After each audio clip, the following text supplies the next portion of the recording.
Volume ONE Chapter 1. Marseilles, the arrival on the 24th of February 1815, the lookout at Notre Dame de la Garde signaled the three-master, the Pharaon from Smyrna, Trieste, and Naples that as usual, a pilot put off immediately and rounding the Chateau d'If, got on board the vessel between Cape Morgiou and Ryan Island. Immediately, and according to custom, the ramparts of Fort Saint-Jean were covered with spectators. It is always an event at Marseilles for a ship to come into port, especially when this ship, like the Pharaon, has been built, rigged, and laden at the old Fosse docks, and belongs to an owner of the city. The ship drew on and had safely passed the strait, which some volcanic shock has made between the Calasarein and Jaros Islands, had doubled Pumg and approached the harbor under topsails, jib, and spanker, but so slowly and sedately that the idlers, with that instinct which is the forerunner of evil, asked one another what misfortune could have happened on board. However, those experienced in navigation saw plainly that if any accident had occurred, it was not to the vessel herself, for she bore down with all the evidence of being skillfully handled, the anchor a cockbill, the jib-boom guys already eased off, and standing by the side of the pilot, who was steering the Pharaon towards the narrow entrance of the inner port, was a young man, who, with activity and vigilant eye, watched every motion of the ship, and repeated each direction of the pilot.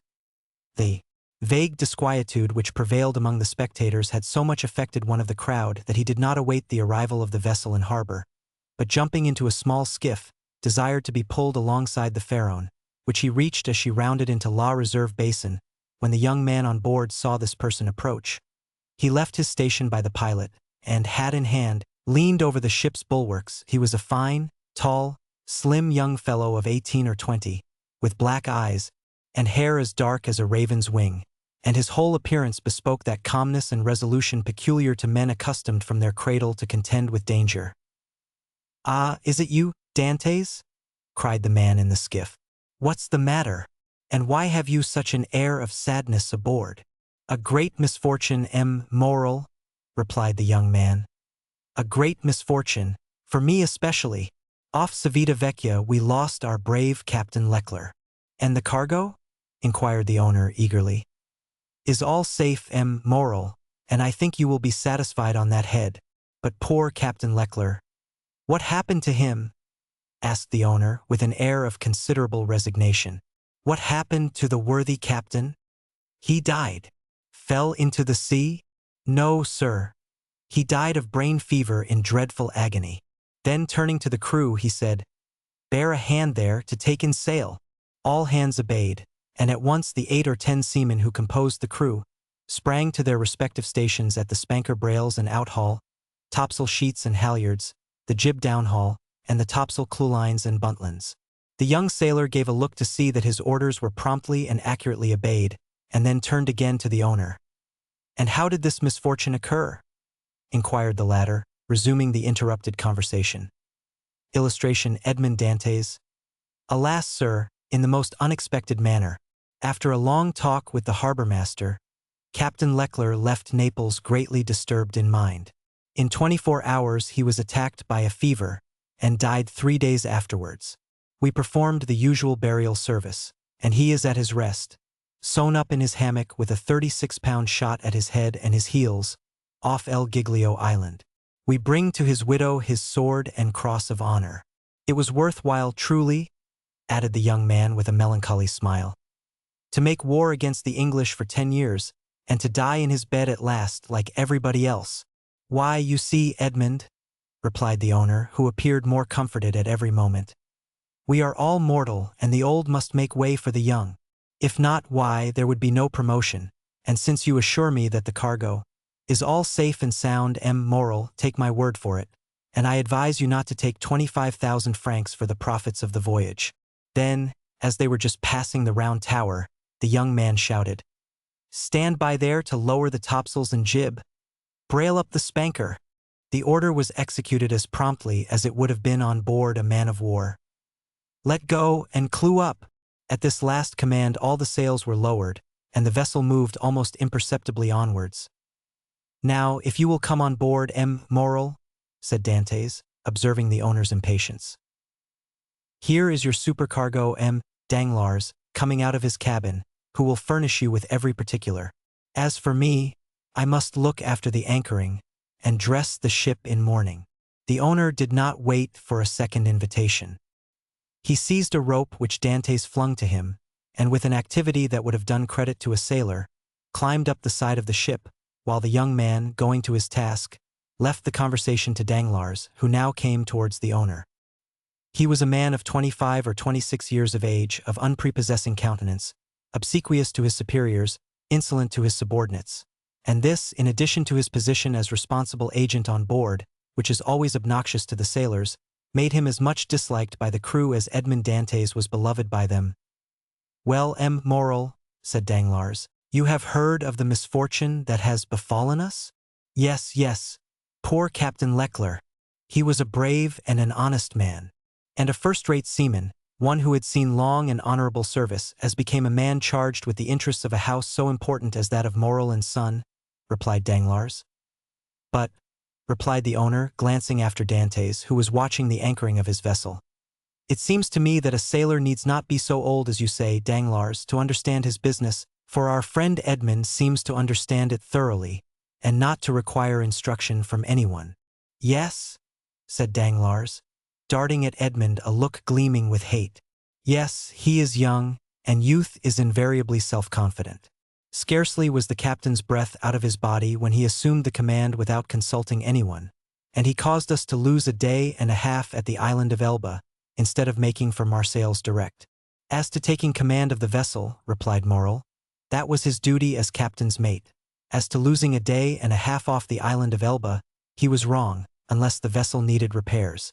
The vessel was in as good condition as I am, and as I hope you are, M. Morrel, and this day and a half was lost from pure whim, for the pleasure of going ashore and nothing else." "Dantès," said the shipowner, turning towards the young man, "come this way." "In a moment, sir," answered Dantès, "and I'm with you." Then calling to the crew, he said, "Let go." The anchor was instantly dropped, and the chain ran rattling through the porthole. Dantès continued at his post in spite of the presence of the pilot, until this maneuver was completed, and then he added, "Half-mast the colors and square the yards." "You see," said Danglars, "he fancies himself captain already, upon my word." "And so, in fact, he is," said the owner. "Accept your signature and your partner's, M. Morrel." "And why should he not have this?" asked the owner. "He is young, it is true, but he seems to me a thorough seaman and of full experience." A cloud passed over Danglars' brow. "Your pardon, M. Morrel," said Dantès, approaching. "The vessel now rides at anchor, and I am at your service. You hailed me, I think." Danglars retreated a step or two. "I wish to inquire why you stopped at the island of Elba?" "I do not know, sir. It was to fulfill the last instructions of Captain Leclerc, who, when dying, gave me a packet for Marshal Bertrand." "Then did you see him, Edmond?" "Who?" "The Marshal." "Yes." Morrel looked around him, and then, drawing Dantès on one side, he said suddenly, "And how is the Emperor?" "Very well, as far as I could judge from the sight of him." "You saw the Emperor, then?" "He entered the Marshal's apartment while I was there." "And you spoke to him?" "Why, it was he who spoke to me, sir," said Dantès with a smile. "And what did he say to you?" "Asked me questions about the vessel, the time she left Marseilles, the course she had taken, and what was her cargo. I believe, if she had not been laden, and I had been her master, he would have bought her. But I told him I was only mate, and that she belonged to the firm of Morrel and Son." "Ah, yes," he said, "I know them. The Morrels have been shipowners from father to son, and there was a Morrel who served in the same regiment with me when I was in garrison at Valence." "Pardieu!" "And that is true," cried the owner, greatly delighted. "And that was Policar Morrel, my uncle, who was afterwards a captain. Dantès, you must tell my uncle that the Emperor remembered him, and you will see it will bring tears into the old soldier's eyes. Come, come," continued he, patting Edmond's shoulder kindly. "You did very right, Dantès, to follow Captain Leclerc's instructions and touch at Elba, although if it were known that you had conveyed a packet to the Marshal, and had conversed with the Emperor, it might bring you into trouble." "How could that bring me into trouble, sir?" asked Dantès. "For I did not even know of what I was the bearer, and the Emperor merely made such inquiries as he would of the first comer. But, pardon me, Here are the health officers and the customs inspectors coming alongside." And the young man went to the gangway. As he departed, Danglars approached and said, "Well, it appears that he has given you satisfactory reasons for his landing at Porto Ferrajo?" "Yes, most satisfactory, my dear Danglars." "Well, so much the better," said the supercargo. "For it is not pleasant to think that a comrade has not done his duty." "Dantès has done his," replied the owner, "and that is not saying much. It was Captain Leclerc who gave orders for this delay." "Talking of Captain Leclerc, has not Dantès given you a letter from him?" "To me? No, was there one? I believe that, besides the packet, Captain Leclerc confided a letter to his care." "Of what packet are you speaking, Danglars?" "Why, that which Dantès left at Porto Ferrajo." "How do you know he had a packet to leave at Porto Ferrajo?" Danglars turned very red. "I was passing close to the door of the captain's cabin, which was half open, and I saw him give the packet and letter to Dantès." "He did not speak to me of it," replied the shipowner. "But if there be any letter he will give it to me." Danglars reflected for a moment. "Then, Morrel, I beg of you," said he, "not to say a word to Dantès on the subject. I may have been mistaken." At this moment the young man returned. Danglars withdrew. "Well, my dear Dantès, are you now free?" inquired the owner. "Yes, sir." "You have not been long detained?" "No. I gave the custom-house officers a copy of our bill of lading, and as to the other papers, they sent a man off with the pilot, to whom I gave them." "Then you have nothing more to do here?" "No, everything is all right now." "Then you can come and dine with me?"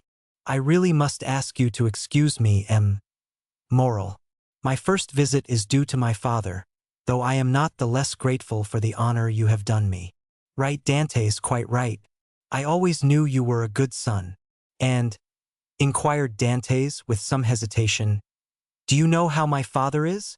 "Well, I believe, my dear Edmond, though I have not seen him lately." "Yes, he likes to keep himself shut up in his little room. That proves, at least, that he has wanted for nothing during your absence." Dantès smiled. "My father is proud, sir, and if he had not a meal left, I doubt if he would have asked anything from anyone except from heaven." "Well, then, after this first visit has been made we shall count on you. I must again excuse myself, Morrel, for after this first visit has been paid I have another which I am most anxious to pay." "True, Dantès. I forgot that there was at the Catalan someone who expects you no less impatiently than your father, the lovely Mercédès." Dantès blushed. "Ah ha," said the shipowner. "I am not in the least surprised, for she has been to me 3 times, inquiring if there were any news of the Pharaon." Peste. "Edmond, you have a very handsome mistress." "She is not my mistress," replied the young sailor gravely. "She is my betrothed." "Sometimes one and the same thing," said Morrel with a smile. "Not with us, sir," replied Dantès.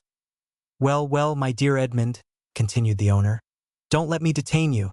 You have managed my affairs so well that I ought to allow you all the time you require for your own. Do you want any money?" "No, sir. I have all my pay to take, nearly 3 months' wages." "You are a careful fellow, Edmond." "Say, I have a poor father, sir." "Yes, yes, I know how good a son you are. So now hasten away to see your father. I have a son too, and I should be very wroth with those who detained him from me after a 3 months' voyage." "Then I have your leave, sir?" "Yes, if you have nothing more to say to me." "Nothing? Captain Leclerc did not, before he died, give you a letter for me?" "He was unable to write, sir. But that reminds me that I must ask your leave of absence for some days." "To get married?" "Yes, first, and then to go to Paris." "Very good. Have what time you require, Dantès.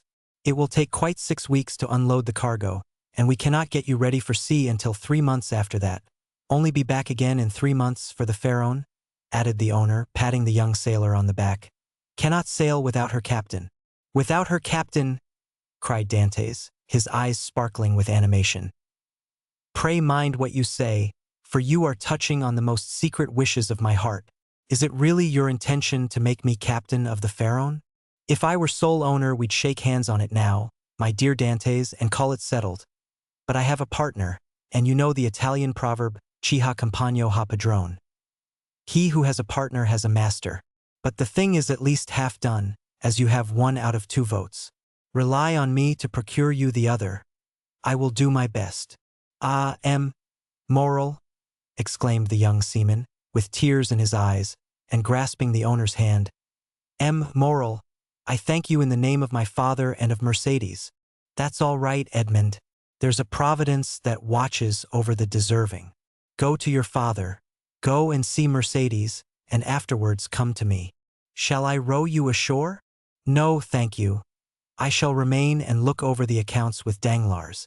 Have you been satisfied with him this voyage? That is according to the sense you attach to the question, sir. Do you mean is he a good comrade? No, for I think he never liked me since the day when I was silly enough, after a little quarrel we had, to propose to him to stop for 10 minutes at the island of Monte Cristo to settle the dispute, a proposition which I was wrong to suggest and he quite right to refuse.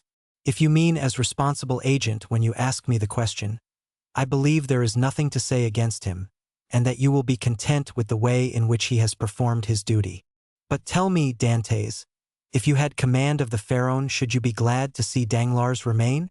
Captain or mate, moral, I shall always have the greatest respect for those who possess the owner's confidence. That's right, Dantès. I see you are a thoroughly good fellow, and will detain you no longer. Go, for I see how impatient you are. Then I have leave? Go, I tell you. May I have the use of your skiff? Certainly. Then, for the present, moral, farewell, and 1,000 thanks. I hope soon to see you again, my dear Edmond. Good luck to you. The young sailor jumped into the skiff and sat down in the stern sheets, with the order that he be put ashore at La Cannebière. The 2 oarsmen bent to their work, and the little boat glided away as rapidly as possible in the midst of the 1,000 vessels which choke up the narrow way which leads between the 2 rows of ships from the mouth of the harbor to the Quai d'Orléans. The shipowner, smiling, followed him with his eyes until he saw him spring out on the quay and disappear in the midst of the throng, which from 5 o'clock in the morning until 9 o'clock at night swarms in the famous street of La Cannebière, street of which the modern Phocéens are so proud that they say with all the gravity in the world, and with that accent which gives so much character to what is said, if Paris had La Cannebière, Paris would be a second Marseilles. On turning round, the owner saw Danglars behind him, apparently awaiting orders, but in reality also watching the young sailor.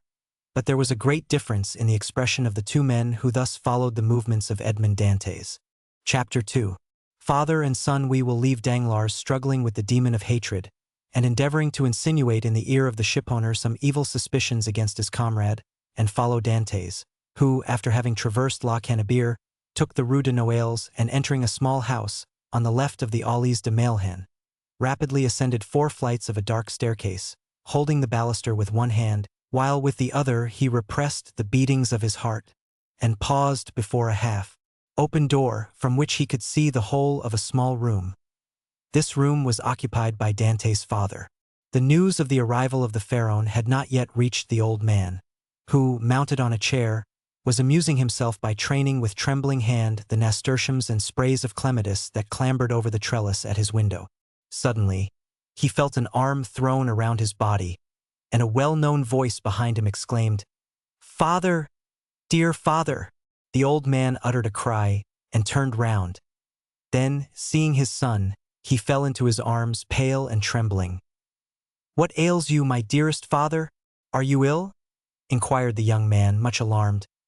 "No, no, my dear Edmond, my boy, my son. No, but I did not expect you. And joy, the surprise of seeing you so suddenly. Ah, I feel as if I were going to die. Come, come. Cheer up, my dear father. 'Tis I, really I. They say joy never hurts. And so I came to you without any warning. Come now, do smile instead of looking at me so solemnly. Here I am back again, and we are going to be happy. Yes, yes, my boy, so we will. So we will," replied the old man. "But how shall we be happy? Shall you never leave me again? Come, tell me all the good fortune that has befallen you." "God forgive me," said the young man, "for rejoicing at happiness derived from the misery of others, but heaven knows I did not seek this good fortune. It has happened, and I really cannot pretend to lament it. The good Captain Leclerc is dead, father, and it is probable that, with the aid of M. Morel, I shall have his place. Do you understand, father? Only imagine me a captain at 20 with 100 Louis pay and a share in the profits. Is this not more than a poor sailor like me could have hoped for? Yes, my dear boy, replied the old man. It is very fortunate. Well, then, with the first money I touch, I mean you to have a small house with a garden in which to plant clematis, nasturtiums, and honeysuckle. But what ails you, father? Are you not well? 'Tis nothing, nothing. It will soon pass away. And as he said so, the old man's strength failed him, and he fell backwards. Come, come, said the young man. A glass of wine, father, will revive you. Where do you keep your wine? No, no, thanks. You need not look for it. I do not want it, said the old man. Yes, yes, father, tell me where it is. And he opened 2 or 3 cupboards. It is no use, said the old man. There is no wine. What, no wine?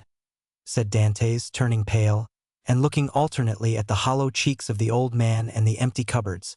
What, no wine? Have you wanted money, father? I want nothing now that I have you, said the old man. Yet, stammered Dantès, wiping the perspiration from his brow. Yet I gave you 200 francs when I left 3 months ago. Yes, yes, Edmond, that is true, but you forgot at that time a little debt to our neighbor, Catullus. He reminded me of it, telling me if I did not pay for you, he would be paid by M. Morel, and so, you see, lest he might do you an injury. Well, why, I paid him. But, cried Dantès, it was 140 francs I owed Catullus. Yes, stammered the old man. And you paid him out of the 200 francs I left you? The old man nodded. So that you have lived for 3 months on 60 francs, muttered Edmond. You know how little I require, said the old man. Heaven pardon me, cried Edmond, falling on his knees before his father. What are you doing? You have wounded me to the heart. Never mind it, for I see you once more, said the old man. And now it's all over, everything is all right again. Yes, here I am, said the young man, with a promising future and a little money. Here, father, here, he said. Take this, take it and send for something immediately.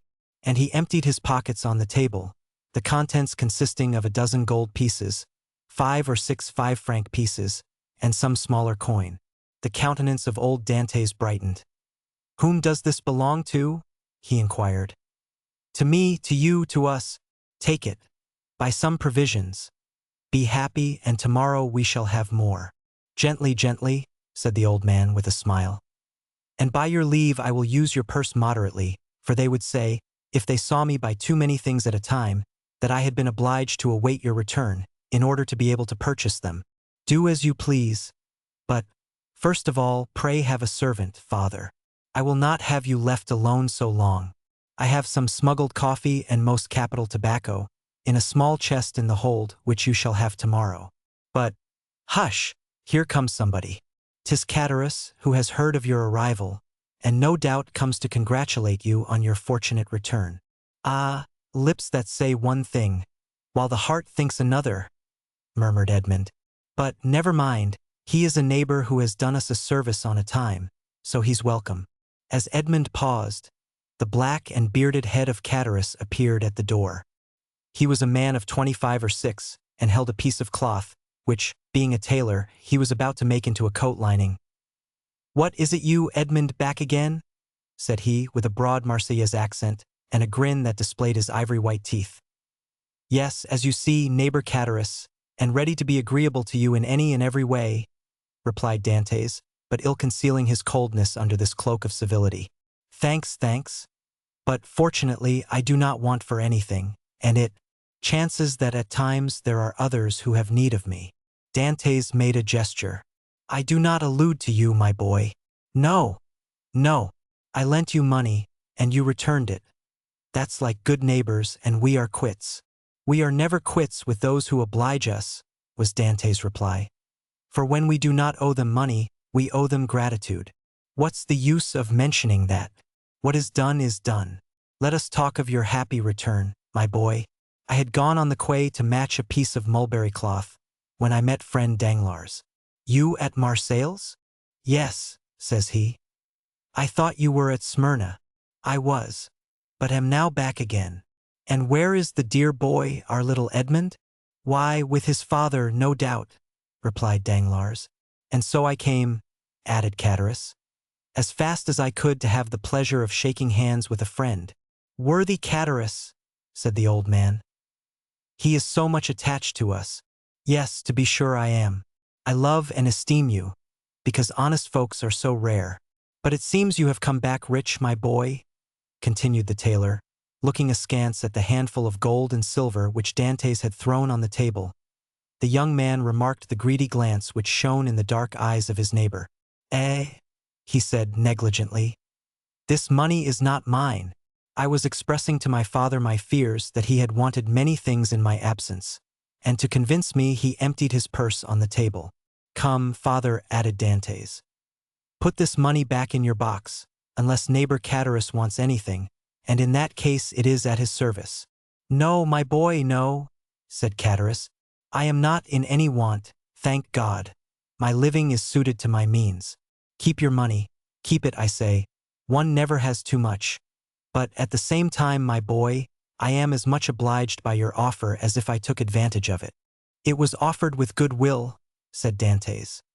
No doubt, my boy, no doubt. Well, you stand well with M. Moral, I hear. You insinuating dog, you. M. Moral has always been exceedingly kind to me, replied Dantès. Then you were wrong to refuse to dine with him. What? Did you refuse to dine with him? Said old Dantès. And did he invite you to dine? Yes, my dear father, replied Edmond, smiling at his father's astonishment at the excessive honor paid to his son. And why did you refuse, my son? Inquired the old man. That I might the sooner see you again, my dear father, replied the young man. I was most anxious to see you, but it must have vexed moral, good, worthy man, said Chatteris. And when you are looking forward to be captain, it was wrong to annoy the owner. But I explained to him the cause of my refusal, replied Dantès, and I hope he fully understood it. Yes, but to be captain one must do a little flattery to one's patrons. I hope to be captain without that, said Dantès. So much the better, so much the better. Nothing will give greater pleasure to all your old friends, and I know one down there behind the St. Nicholas citadel who will not be sorry to hear it. Mercédès, said the old man. Yes, my dear father, and with your permission, now I have seen you, and know you are well and have all you require, I will ask your consent to go and pay a visit to the Catalans. Go, my dear boy, said old Dantès. And heaven bless you in your wife, as it has blessed me in my son. His wife, said Chatteris. Why, how fast you go on, Father Dantès. She is not his wife yet, as it seems to me. No, but according to all probability she soon will be, replied Edmond. Yes, yes, said Chatteris. But you were right to return as soon as possible, my boy. And why? Because Mercédès is a very fine girl, and fine girls never lack followers. She particularly has them by dozens. Really? Answered Edmond, with a smile which had in it traces of slight uneasiness. Ah, yes, continued Chatteris. And capital offers too. But you know you will be captain, and who could refuse you then? Meaning to say, replied Dantès, with a smile which but ill concealed his trouble, that if I were not a captain— said Chatteris, shaking his head. Come, come, said the sailor. I have a better opinion than you of women in general, and of Mercédès in particular, and I am certain that, captain or not, she will remain ever faithful to me. So much the better, said Chatteris. When one is going to be married, there is nothing like implicit confidence. But never mind that, my boy. Go and announce your arrival and let her know all your hopes and prospects. I will go directly, was Edmond's reply, and, embracing his father and nodding to Chatteris, he left the apartment. Chatteris lingered for a moment, then taking leave of old Dantès, he went downstairs to rejoin Danglars, who awaited him at the corner of the Rue Seneca. Well, said Danglars, did you see him? I have just left him, answered Chatteris. Did he allude to his hope of being captain? He spoke of it as a thing already decided. Indeed, said Danglars. He is in too much hurry, it appears to me. Why, it seems Moral has promised him the thing. So that he is quite elated about it? Why, yes, he is actually insolent over the matter, has already offered me his patronage, as if he were a grand personage, and proffered me a loan of money, as though he were a banker. Which you refused? Most assuredly, although I might easily have accepted it, for it was I who put into his hands the first silver he ever earned. But now Dantès has no longer any occasion for assistance. He is about to become a captain. Pooh! Said Danglars. He is not one yet. Ma foi! It will be as well if he is not, answered Chatteris. For if he should be, there will be really no speaking to him.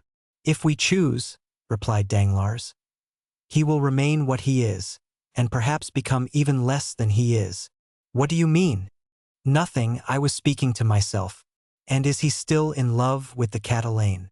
Over head and ears. But, unless I am much mistaken, there will be a storm in that quarter. Explain yourself. Why should I? It is more important than you think, perhaps. You do not like Dantès. I never like upstarts. Then tell me all you know about the Catalane. I know nothing for certain.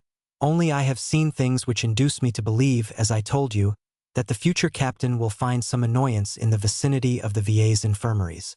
What have you seen? Come, tell me. Well, every time I have seen Mercédès come into the city, she has been accompanied by a tall, strapping, black-eyed Catalan, with a red complexion, brown skin, and fierce air, whom she calls cousin. Really? And you think this cousin pays her attentions? I only suppose so. What else can a strapping chap of 21 mean with a fine wench of 17? And you say that Dantès has gone to the Catalans? He went before I came down. Let us go the same way. We will stop at La Reserve, and we can drink a glass of La Malgue whilst we wait for news. Come along, said Chatteris. But you pay the score. Of course, replied Danglars, and going quickly to the designated place, they called for a bottle of wine, and 2 glasses. Père Pamphile had seen Dantès pass not 10 minutes before, and assured that he was at the Catalans, they sat down under the budding foliage of the planes and sycamores, in the branches of which the birds were singing their welcome to one of the first days of spring. Chapter 3. The Catalans beyond a bare, weather-worn wall, about 100 paces from the spot where the 2 friends sat looking and listening as they drank their wine, was the village of the Catalans. Long ago this mysterious colony quitted Spain, and settled on the tongue of land on which it is to this day. Whence it came no one knew, and it spoke an unknown tongue. One of its chiefs, who understood Provençal, begged the commune of Marseilles to give them this bare and barren promontory, where, like the sailors of old, they had run their boats ashore. The request was granted, and 3 months afterwards, around the 12 or 15 small vessels which had brought these gypsies of the sea, a small village sprang up.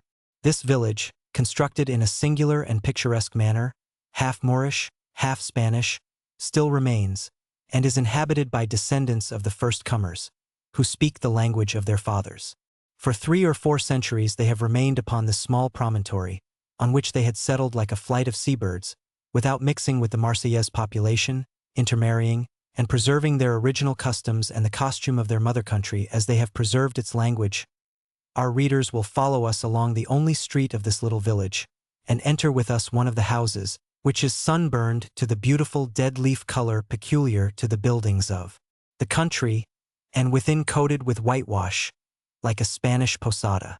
A young and beautiful girl, with hair as black as jet, her eyes as velvety as the gazelle's, was leaning with her back against the wainscot, rubbing in her slender, delicately molded fingers a bunch of heath blossoms, the flowers of which she was picking off and strewing on the floor.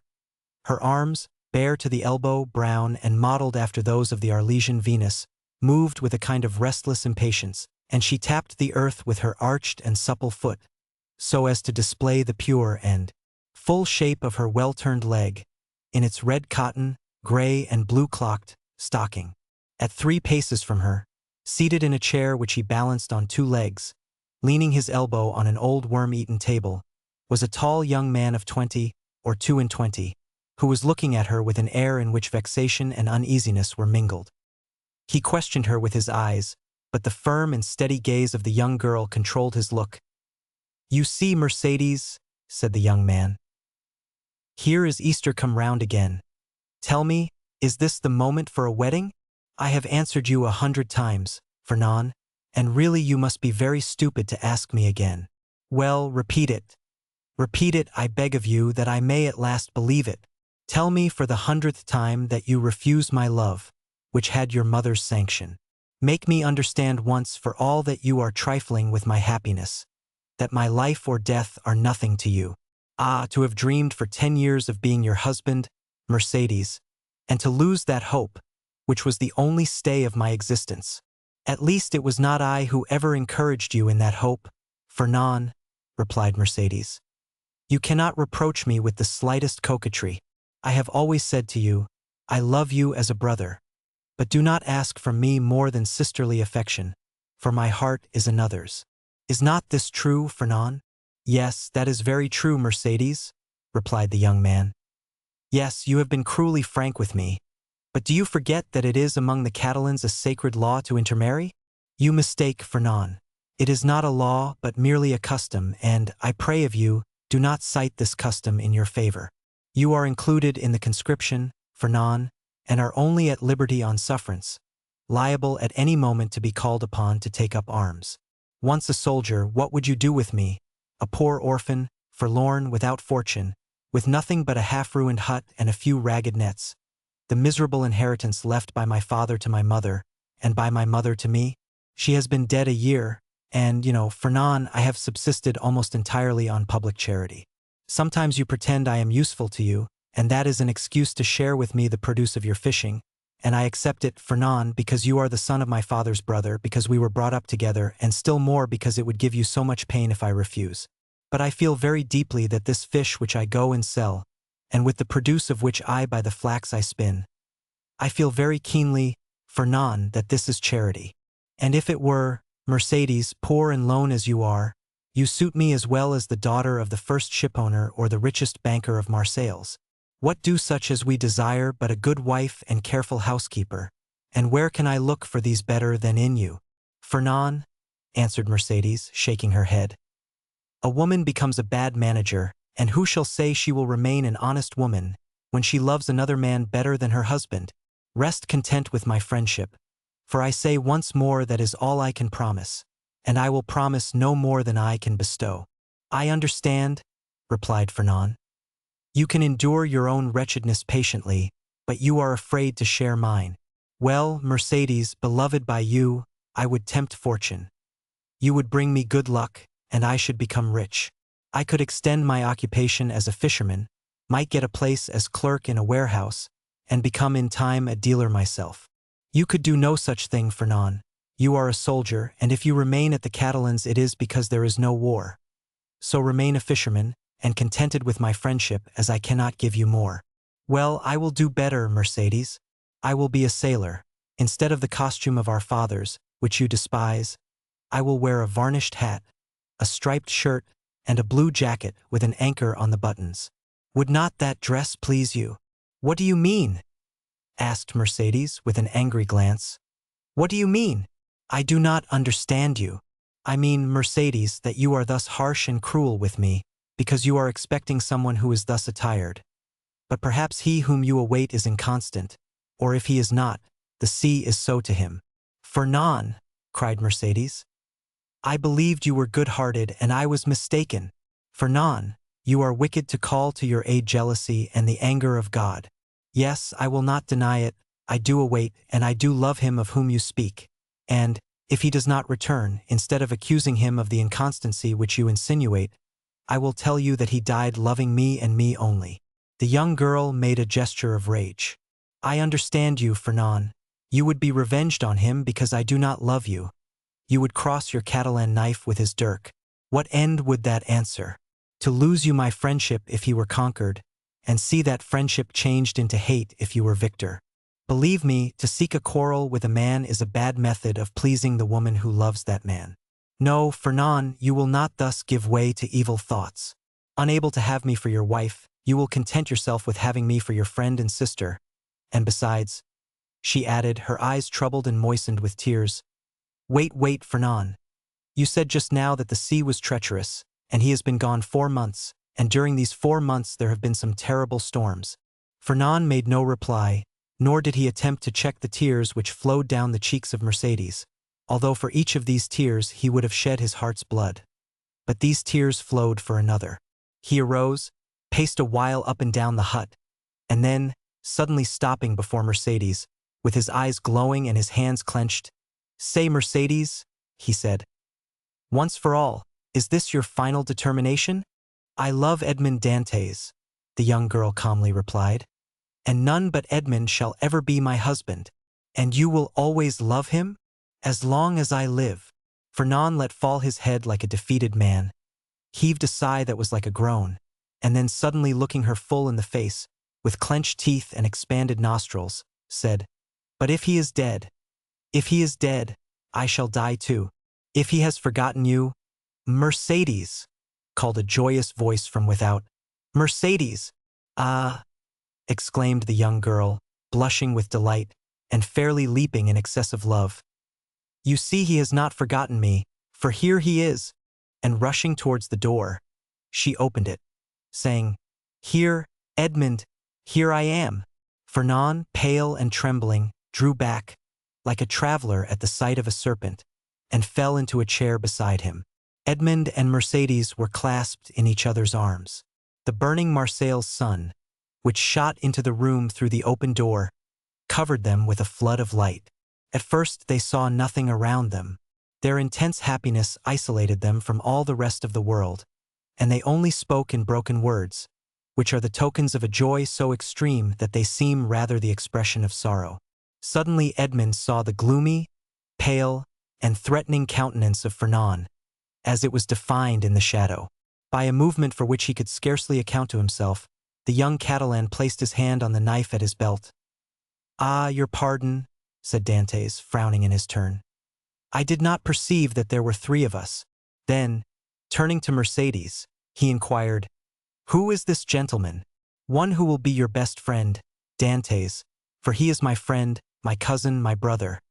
It is Fernand, the man whom, after you, Edmond, I love the best in the world.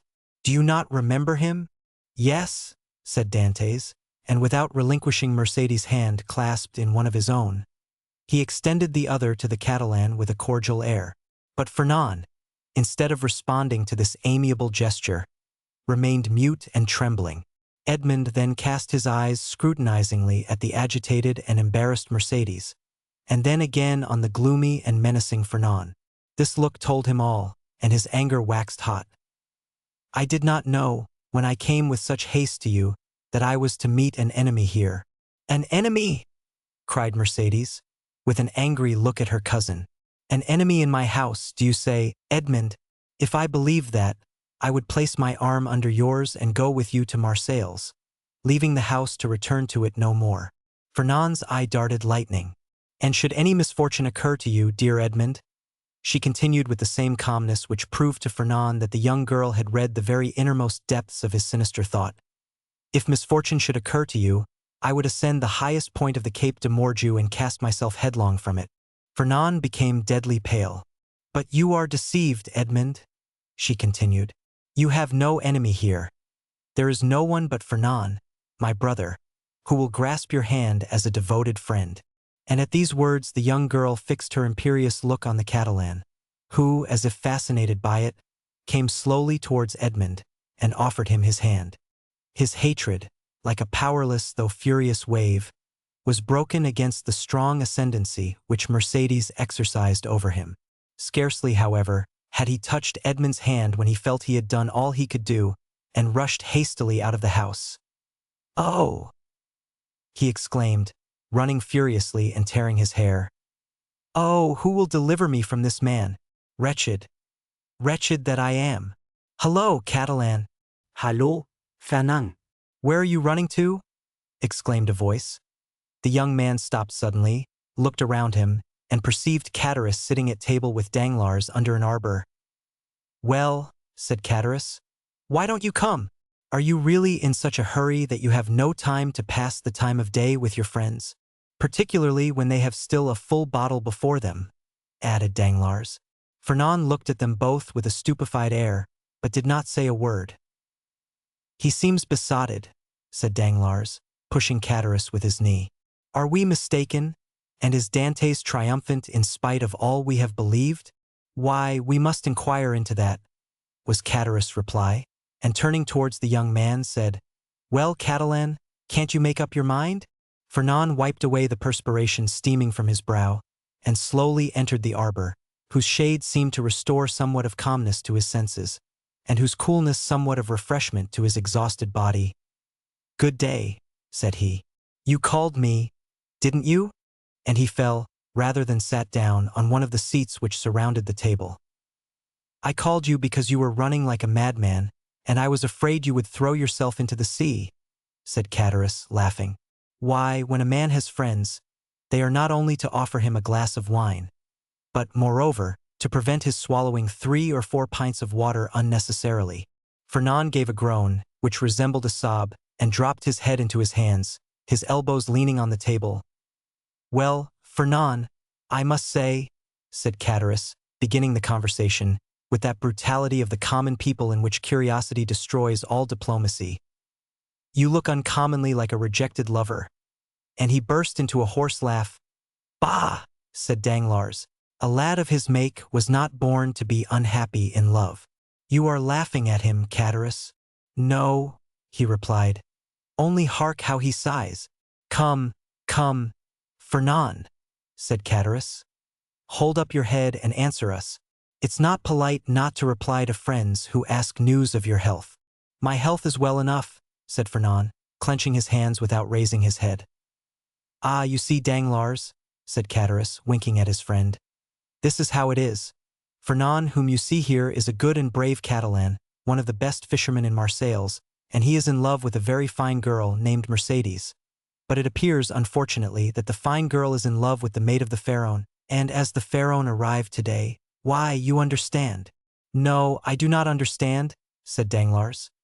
Poor Fernand has been dismissed, continued Catullus. Well, and what then?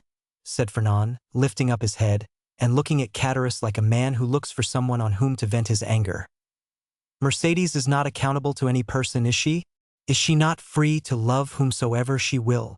Oh, if you take it in that sense, said Catullus, it is another thing. But I thought you were a Catalan, and they told me the Catalans were not men to allow themselves to be supplanted by a rival. It was even told me that Fernand, especially, was terrible in his vengeance. Fernand smiled piteously. A lover is never terrible, he said. Poor fellow, remarked Danglars, affecting to pity the young man from the bottom of his heart. Why, you see, he did not expect to see Dantès return so suddenly. He thought he was dead, perhaps, or perchance faithless. These things always come on us more severely when they come suddenly. Ah, ma foi, under any circumstances, said Catullus, who drank as he spoke, and on whom the fumes of the wine began to take effect. Under any circumstances, Fernand is not the only person put out by the fortunate arrival of Dantès. Is he, Danglars? No, you are right, and I should say that would bring him ill luck. Well, never mind, answered Catullus, pouring out a glass of wine for Fernand, and filling his own for the 8th or 9th time, while Danglars had merely sipped his. Never mind, in the meantime he marries Mercédès, the lovely Mercédès. At least he returns to do that. During this time Danglars fixed his piercing glance on the young man, on whose heart Catullus' words fell like molten lead. And when is the wedding to be? He asked. Oh, it is not yet fixed, murmured Fernand. No, but it will be, said Catullus. As surely as Dantès will be captain of the Pharaon at Danglars? Danglars shuddered at this unexpected attack and turned to Catullus, whose countenance he scrutinized, to try and detect whether the blow was premeditated. But he read nothing but envy in a countenance already rendered brutal and stupid by drunkenness. Well, said he, filling the glasses, let us drink to Captain Edmond Dantès, husband of the beautiful Catalane. Catullus raised his glass to his mouth with unsteady hand, and swallowed the contents at a gulp. Fernand dashed his on the ground. Eh, stammered Catullus. What do I see down there by the wall in the direction of the Catalans? Look, Fernand, your eyes are better than mine. I believe I see double. You know wine is a deceiver. But I should say it was 2 lovers walking side by side. and hand in hand. Heaven forgive me. They do not know that we can see them, and they are actually embracing. Danglars did not lose one pang that Fernand endured. "Do you know them, Fernand?" he said. "Yes," was the reply, in a low voice. "It is Edmond and Mercédès." "Ah, see there now," said Catullus. "And I did not recognize them. Hello, Dantès. Hello, lovely damsel. Come this way, and let us know when the wedding is to be, for Fernand here is so obstinate he will not tell us." "Hold your tongue, will you?" said Danglars, pretending to restrain Catullus, who, with the tenacity of drunkards, leaned out of the arbor. "Try to stand upright, and let the lovers make love without interruption. See, look at Fernand and follow his example. He is well behaved." Fernand, probably excited beyond bearing, pricked by Danglars, as the bull is by the bandolieros, was about to rush out. For he had risen from his seat and seemed to be collecting himself to dash headlong upon his rival, when Mercédès, smiling and graceful, lifted up her lovely head and looked at them with her clear and bright eyes. At this Fernand recollected her threat of dying if Edmond died, and dropped again heavily on his seat. Danglars looked at the two men, one after the other, the one brutalized by liquor, the other overwhelmed with love. "I shall get nothing from these fools," he muttered, "and I am very much afraid of being here between a drunkard and a coward. Here's an envious fellow making himself boozy on wine when he ought to be nursing his wrath, and here is a fool who sees the woman he loves stolen from under his nose and takes on like a big baby. Yet this Catalan has eyes that glisten like those of the vengeful Spaniards, Sicilians, and Calabrians, and the other has fists big enough to crush an ox at one blow. Unquestionably, Edmond's star is in the ascendant, and he will marry the splendid girl. He will be captain, too, and laugh at us all unless—" a sinister smile passed over Danglars' lips. "Unless I take a hand in the affair," he added. "Hullo!" continued Catullus, half rising, and with his fist on the table. "Hullo, Edmond! Do you not see your friends? Or are you too proud to speak to them?" "No, my dear fellow," replied Dantès. "I am not proud, but I am happy, and happiness blinds, I think, more than pride." "Ah, very well, that's an explanation," said Catullus. "How do you do, Madame Dantès?" Mercédès courtesied gravely and said, "That is not my name, and in my country it bodes ill fortune, they say, to call a young girl by the name of her betrothed before he becomes her husband. So call me Mercédès, if you please." "We must excuse our worthy neighbor, Catullus," said Dantès. "He is so easily mistaken." "So, then, the wedding is to take place immediately, M. Dantès," said Danglars, bowing to the young couple. "As soon as possible, M. Danglars. Today all preliminaries will be arranged at my father's, and tomorrow, or next day at latest, the wedding festival here at La Réserve. My friends will be there, I hope. That is to say, you are invited, M. Danglars, and you, Catullus." "And Fernand," said Catullus with a chuckle. "Fernand, too, is invited. My wife's brother is my brother," said Edmond. "And we, Mercédès and I, should be very sorry if he were absent at such a time." Fernand opened his mouth to reply, but his voice died on his lips, and he could not utter a word. "Today the preliminaries, tomorrow or next day the ceremony."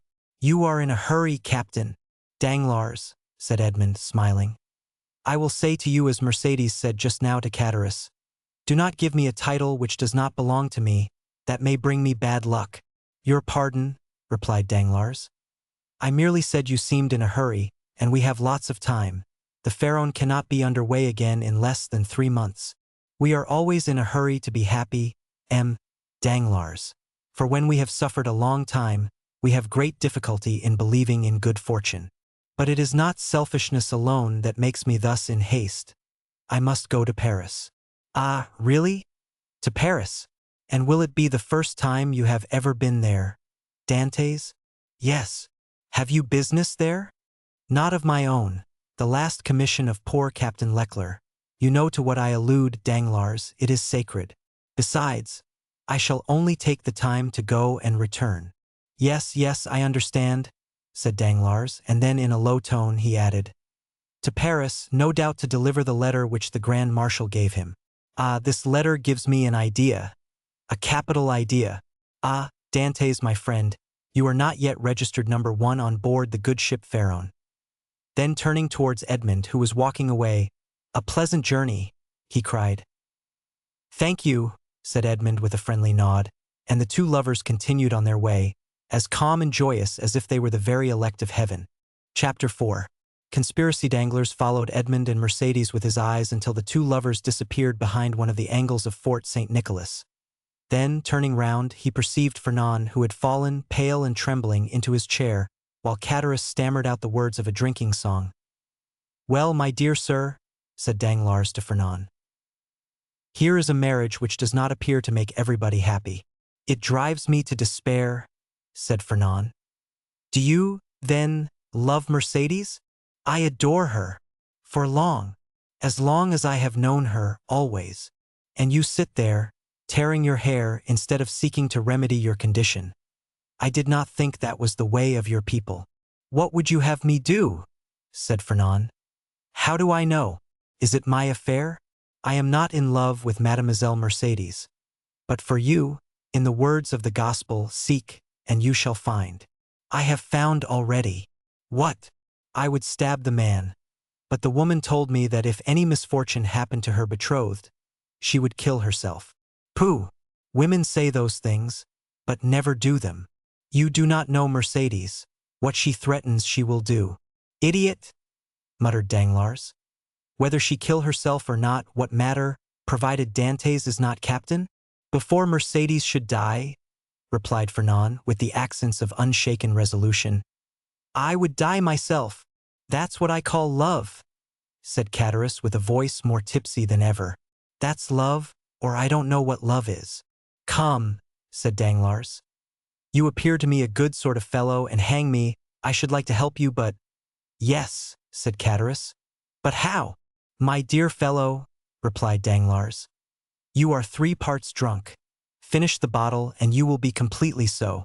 Drink, then, and do not meddle with what we are discussing, for that requires all one's wit and cool judgment."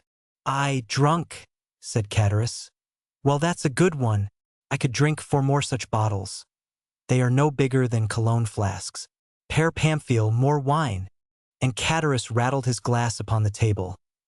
"You were saying, sir," said Fernand, awaiting with great anxiety the end of this interrupted remark. "What was I saying? I forget. This drunken Catullus has made me lose the thread of my sentence. Drunk, if you like, so much the worse for those who fear wine, for it is because they have bad thoughts which they are afraid the liquor will extract from their hearts."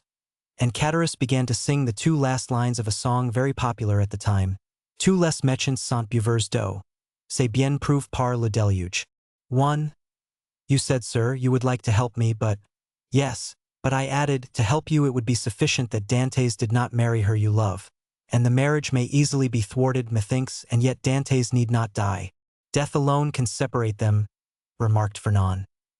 "You talk like a noodle, my friend," said Catullus.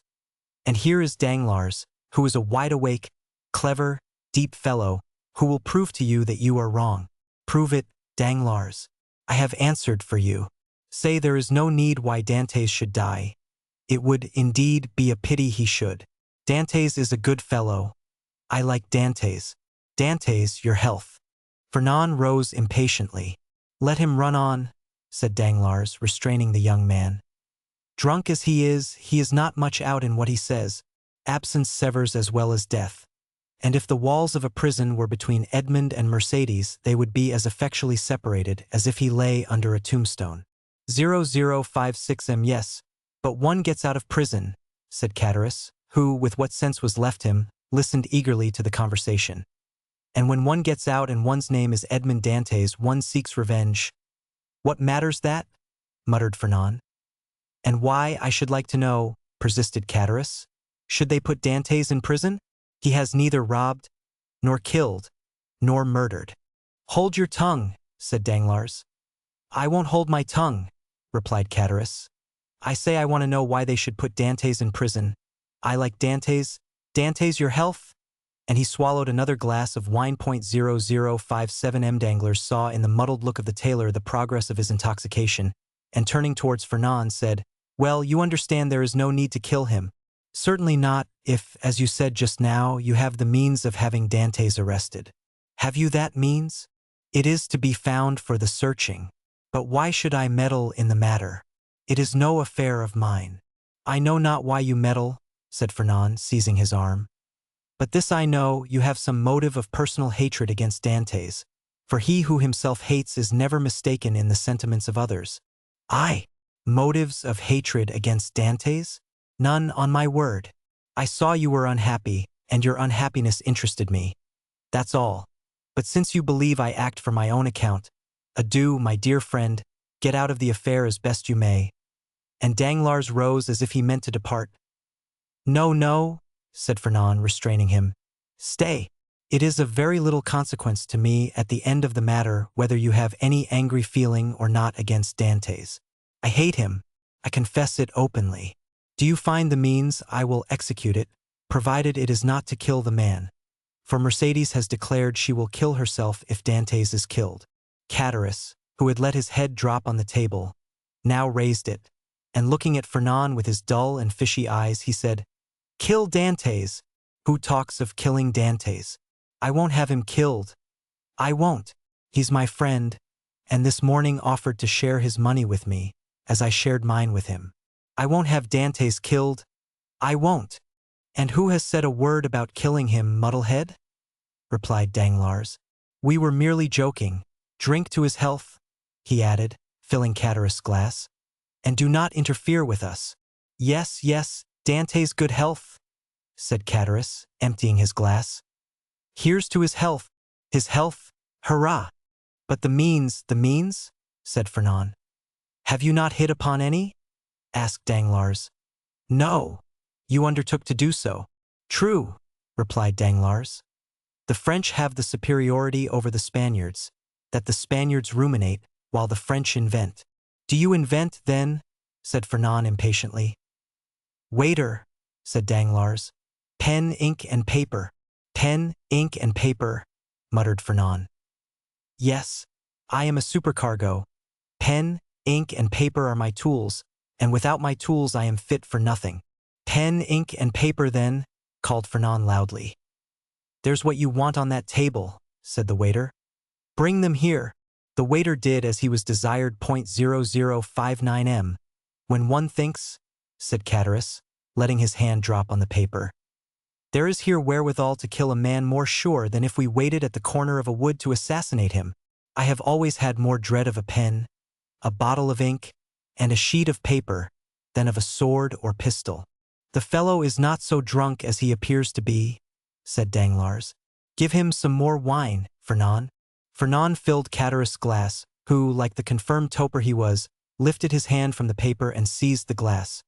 The Catalan watched him until Chatteris, almost overcome by this fresh assault on his senses, rested, or rather dropped, his glass upon the table. Well, resumed the Catalan, as he saw the final glimmer of Chatteris' reason vanishing before the last glass of wine. Well, then, I should say, for instance, resumed Danglars, that if after a voyage such as Dantès has just made, in which he touched at the island of Elba, someone were to denounce him to the king's procure as a Bonapartist agent. I will denounce him, exclaimed the young man hastily. Yes, but they will make you then sign your declaration and confront you with him you have denounced. I will supply you with the means of supporting your accusation, for I know the fact well. But Dantès cannot remain forever in prison, and one day or other he will leave it, and the day when he comes out, woe betide him who was the cause of his incarceration. Oh, I should wish nothing better than that he would come and seek a quarrel with me. Yes, and Mercédès, who will detest you if you have only the misfortune to scratch the skin of her dearly beloved Edmond.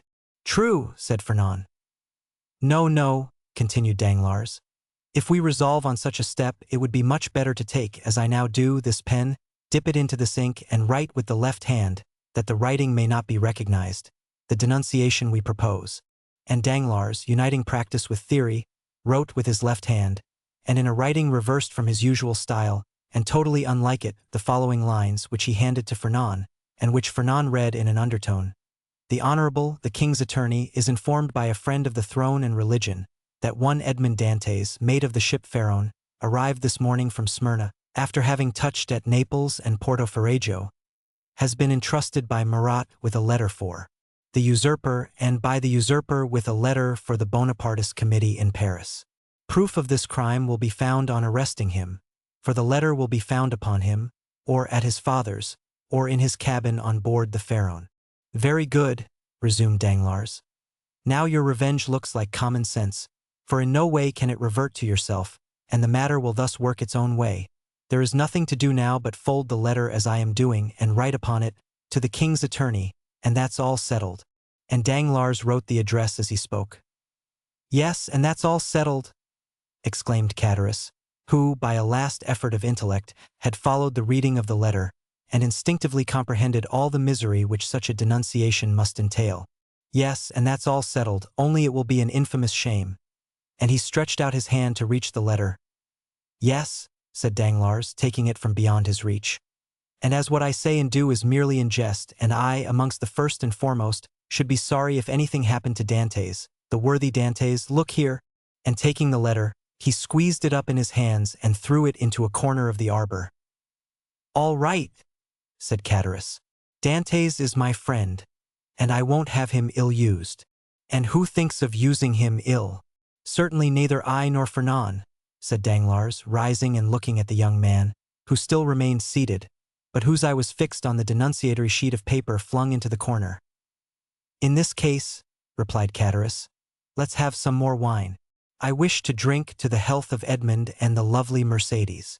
You have had too much already, drunkard, said Danglars. And if you continue, you will be compelled to sleep here, because unable to stand on your legs. I, said Chatteris, rising with all the offended dignity of a drunken man.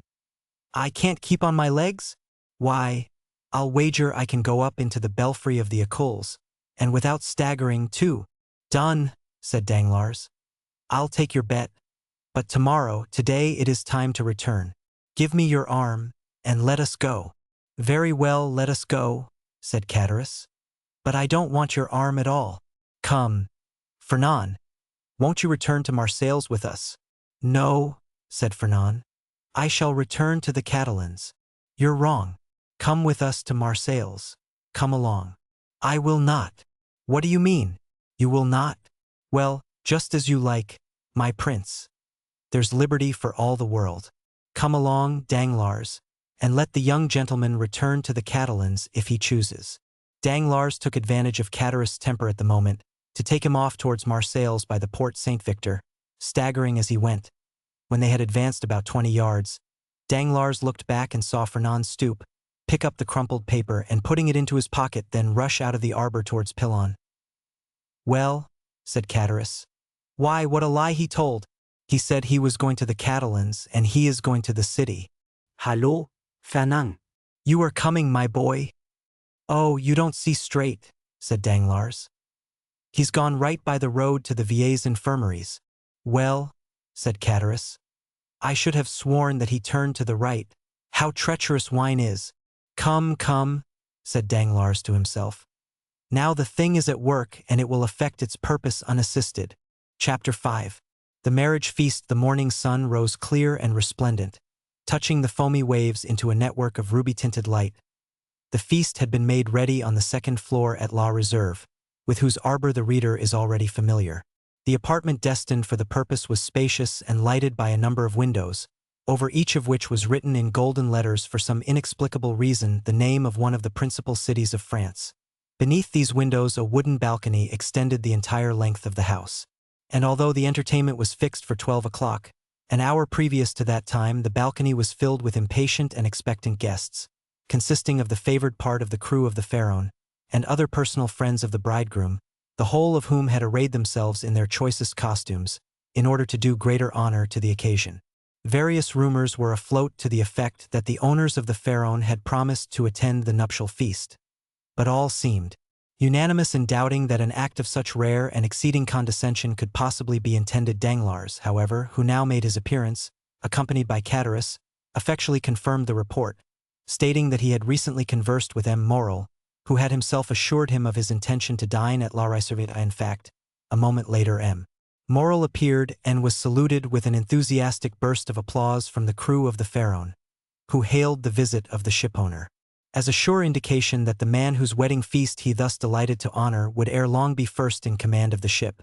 And as Dantès was universally beloved on board his vessel, the sailors put no restraint on their tumultuous joy at finding that the opinion and choice of their superiors so exactly coincided with their own. With the entrance of M. Morrel, Danglars and Fernand were dispatched in search of the bridegroom to convey to him the intelligence of the arrival of the important personage whose coming had created such a lively sensation, and to beseech him to make haste. Danglars and Fernand set off upon their errand at full speed. But ere they had gone many steps they perceived a group advancing towards them, composed of the betrothed pair, a party of young girls in attendance on the bride, by whose side walked Dantès' father, the whole brought up by Fernand, whose lips wore their usual sinister smile. Neither Mercédès nor Edmond observed the strange expression of his countenance. They were so happy that they were conscious only of the sunshine and the presence of each other, having acquitted themselves of their errand, and exchanged a hearty shake of the hand with Edmond. Danglars and Fernand took their places beside Fernand and old Dantès, the latter of whom attracted universal notice. The old man was attired in a suit of glistening watered silk, trimmed with steel buttons, beautifully cut and polished. His thin but wiry legs were arrayed in a pair of richly embroidered clocked stockings, evidently of English manufacture, while from his three-cornered hat depended a long streaming knot of white and blue ribbons. Thus he came along, supporting himself on a curiously carved stick, his aged countenance lit up with happiness, looking for all the world like one of the aged dandies of 1796, parading the newly opened gardens of the Luxembourg and Tuileries. Beside him glided Fernand, whose desire to partake of the good things provided for the wedding party had induced him to become reconciled to the Dantès, father and son, although there still lingered in his mind a faint and unperfect recollection of the events of the preceding night. Just as the brain retains on waking in the morning the dim and misty outline of a dream. 0065 Mas Danglars approached the disappointed lover. He cast on him a look of deep meaning, while Fernand, as he slowly paced behind the happy pair, who seemed, in their own unmixed content, to have entirely forgotten that such a being as himself existed, was pale and abstracted. Occasionally, however, a deep flush would overspread his countenance, and a nervous contraction distort his features, while, with an agitated and restless gaze, he would glance in the direction of Marseilles, like one who either anticipated or foresaw some great and important event. Dantès himself was simply, but becomingly, clad in the dress peculiar to the merchant service, a costume somewhat between a military and a civil garb, and with his fine countenance, radiant with joy and happiness, a more perfect specimen of manly beauty could scarcely be imagined, lovely as the Greek girls of Cyprus or Chios.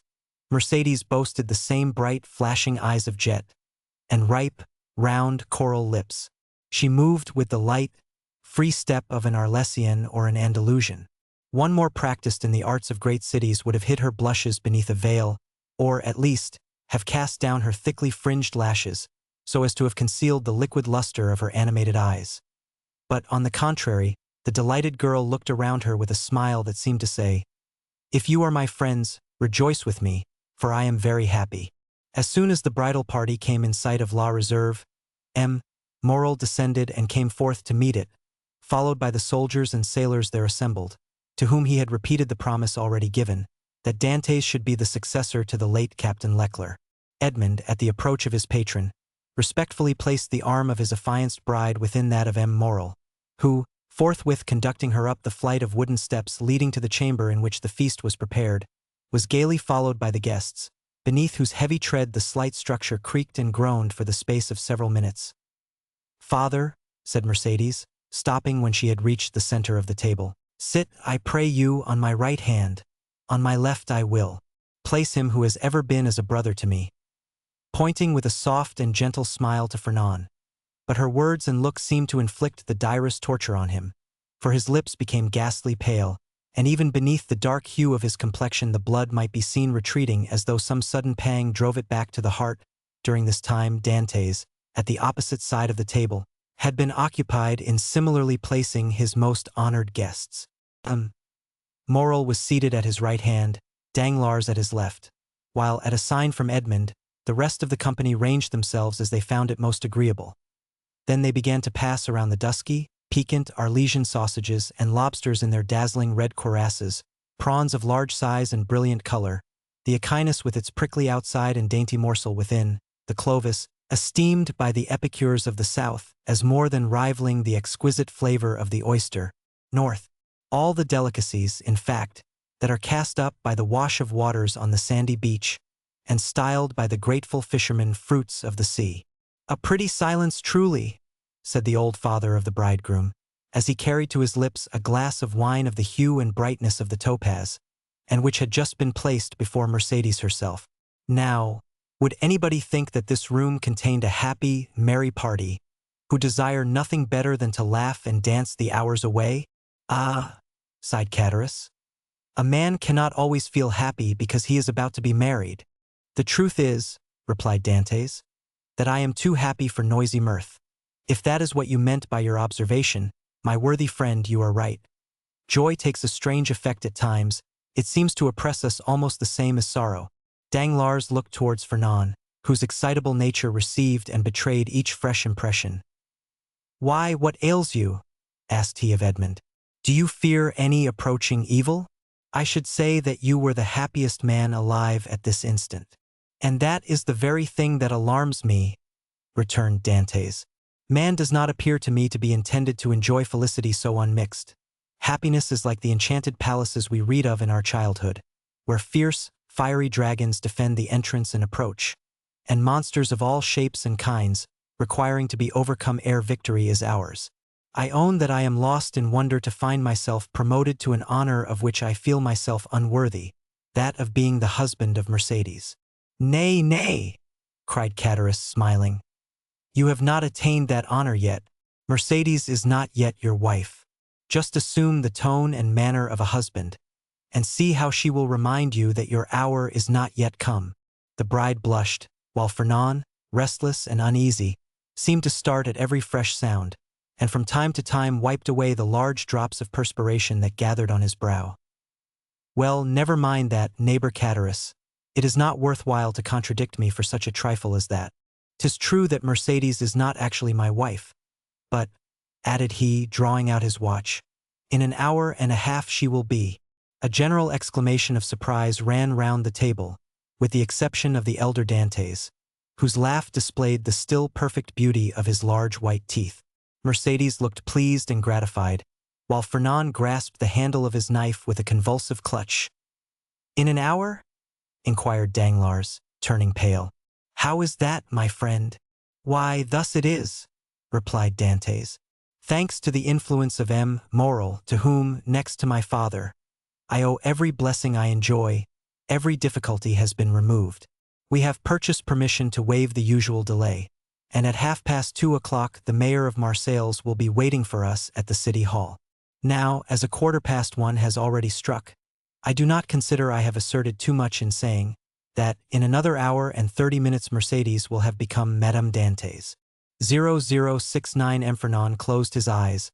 A burning sensation passed across his brow, and he was compelled to support himself by the table to prevent his falling from his chair. But in spite of all his efforts, he could not refrain from uttering a deep groan, which, however, was lost amid the noisy felicitations of the company. "Upon my word," cried the old man, "you make short work of this kind of affair. Arrived here only yesterday morning, and married today at 3 o'clock. Commend me to a sailor for going the quick way to work."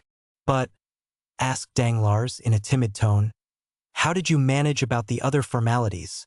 The contract, the settlement?" "The contract," answered Dantès laughingly. "It didn't take long to fix that. Mercédès has no fortune. I have none to settle on her. So, you see, our papers were quickly written out and certainly do not come very expensive." This joke elicited a fresh burst of applause.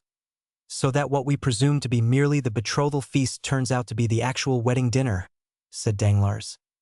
"No, no," answered Dantès. "Don't imagine I am going to put you off in that shabby manner. Tomorrow morning I start for Paris.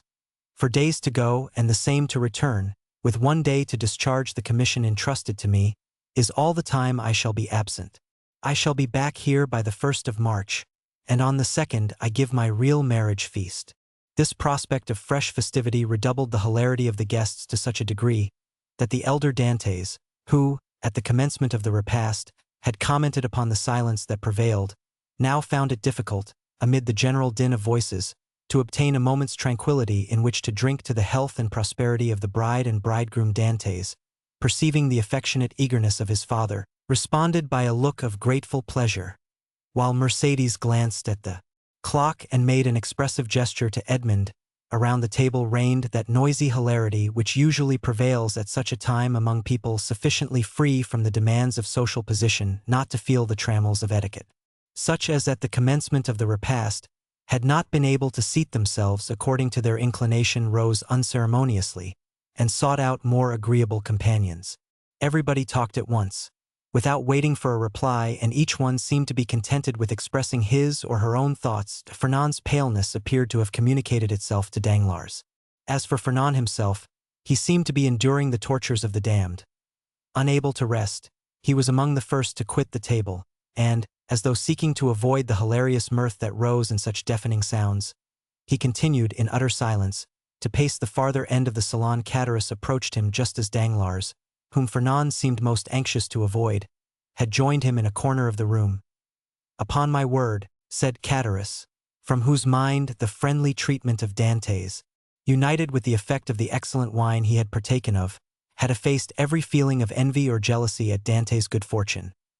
"Upon my word, Dantès is a downright good fellow, and when I see him sitting there beside his pretty wife that is so soon to be, I cannot help thinking it would have been a great pity to have served him that trick you were planning yesterday." "Oh, there was no harm meant," answered Danglars. "At first I certainly did feel somewhat uneasy as to what Fernand might be tempted to do, but when I saw how completely he had mastered his feelings, even so far as to become one of his rival's attendants, I knew there was no further cause for apprehension." Chatteris looked full at Fernand. He was ghastly pale. "Certainly," continued Danglars, "the sacrifice was no trifling one, when the beauty of the bride is concerned. Upon my soul, that future captain of mine is a lucky dog. Gad, I only wish he would let me take his place." "Shall we not set forth?" asked the sweet, silvery voice of Mercédès. 2 o'clock has just struck, and you know we are expected in a quarter of an hour. 0071 m, to be sure. "To be sure," cried Dantès, eagerly quitting the table. "Let us go directly." His words were re-echoed by the whole party, with vociferous cheers. At this moment Danglars, who had been incessantly observing every change in Fernand's look and manner, saw him stagger and fall back, with an almost convulsive spasm, against a seat placed near one of the open windows.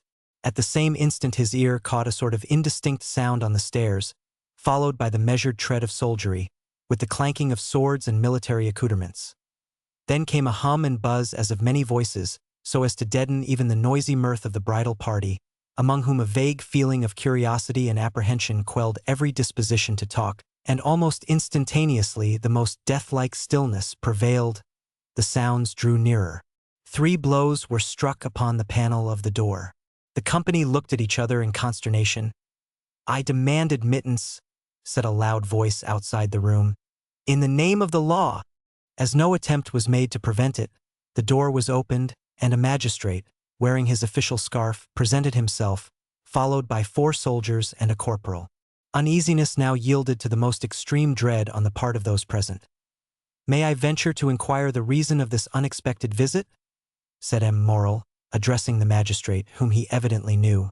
"There is doubtless some mistake easily explained." "If it be so," replied the magistrate, "rely upon every reparation being made. Meanwhile, I am the bearer of an order of arrest, and although I most reluctantly perform the task assigned me, it must nevertheless be fulfilled." "Who among the persons here assembled answers to the name of Edmond Dantès?" Every eye was turned towards the young man who, spite of the agitation he could not but feel, advanced with dignity, and said in a firm voice, "I am he. What is your pleasure with me?" "Edmond Dantès," replied the magistrate. "I arrest you in the name of the law." "Me!" repeated Edmond, slightly changing color. "And wherefore, I pray?" "I cannot inform you, but you will be duly acquainted with the reasons that have rendered such a step necessary at the preliminary examination." M. Morrel felt that further resistance or remonstrance was useless. He saw before him an officer delegated to enforce the law, and perfectly well knew that it would be as unavailing to seek pity from a magistrate decked with his official scarf, as to address a petition to some cold marble effigy. Old Dantès, however, sprang forward. There are situations which the heart of a father or a mother cannot be made to understand.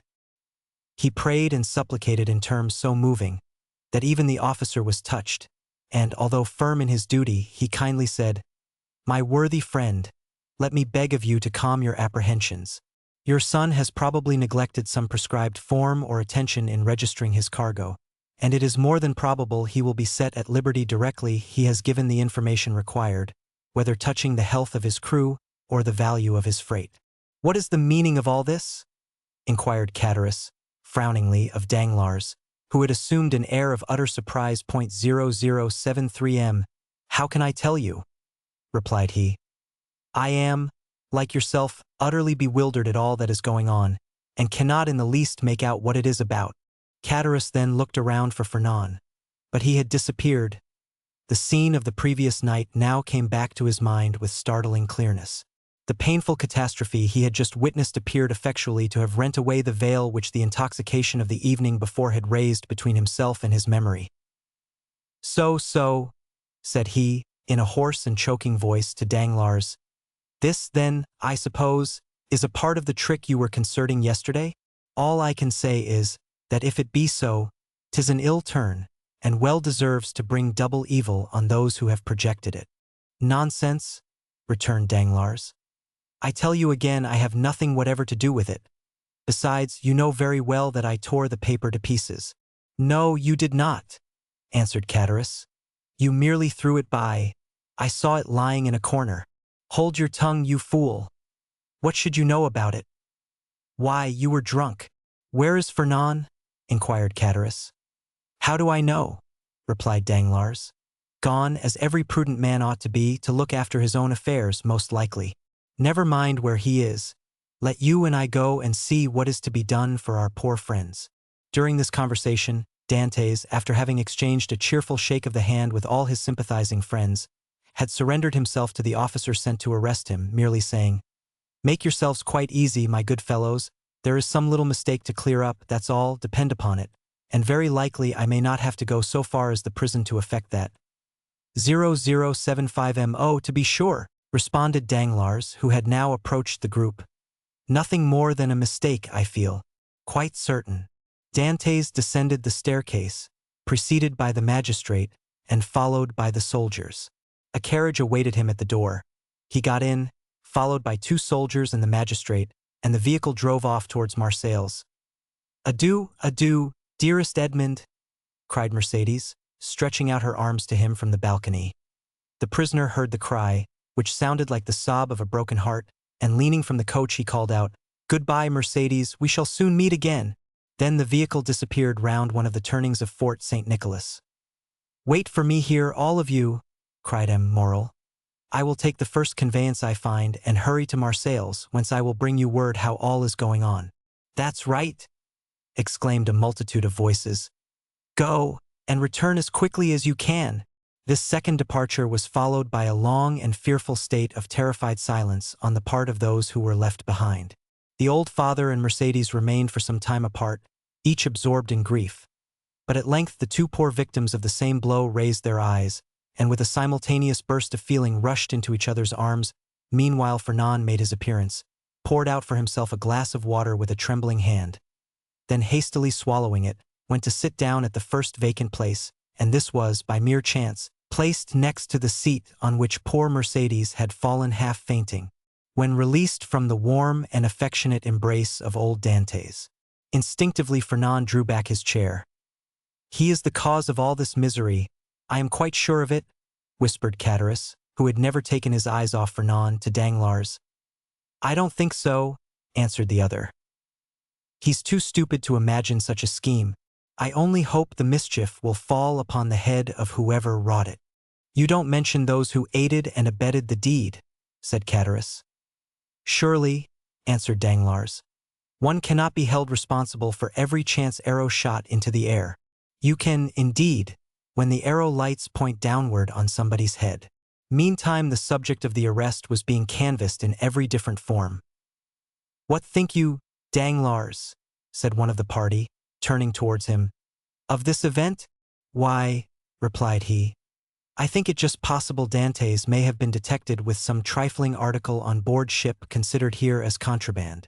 But how could he have done so without your knowledge, Danglars, since you are the ship's supercargo?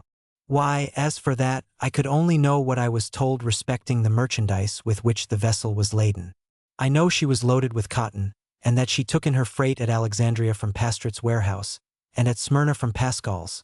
That is all I was obliged to know, and I beg I may not be asked for any further particulars. Now I recollect, said the afflicted old father. My poor boy told me yesterday he had got a small case of coffee, and another of tobacco for me. There, you see, exclaimed Danglars. Now the mischief is out. Depend upon it the custom-house people went rummaging about the ship in our absence, and discovered poor Dantès' hidden treasures. Mercédès, however, paid no heed to this explanation of her lover's arrest. Her grief, which she had hitherto tried to restrain, now burst out in a violent fit of hysterical sobbing. Come, come, said the old man. Be comforted, my poor child. There is still hope. Hope, repeated Danglars.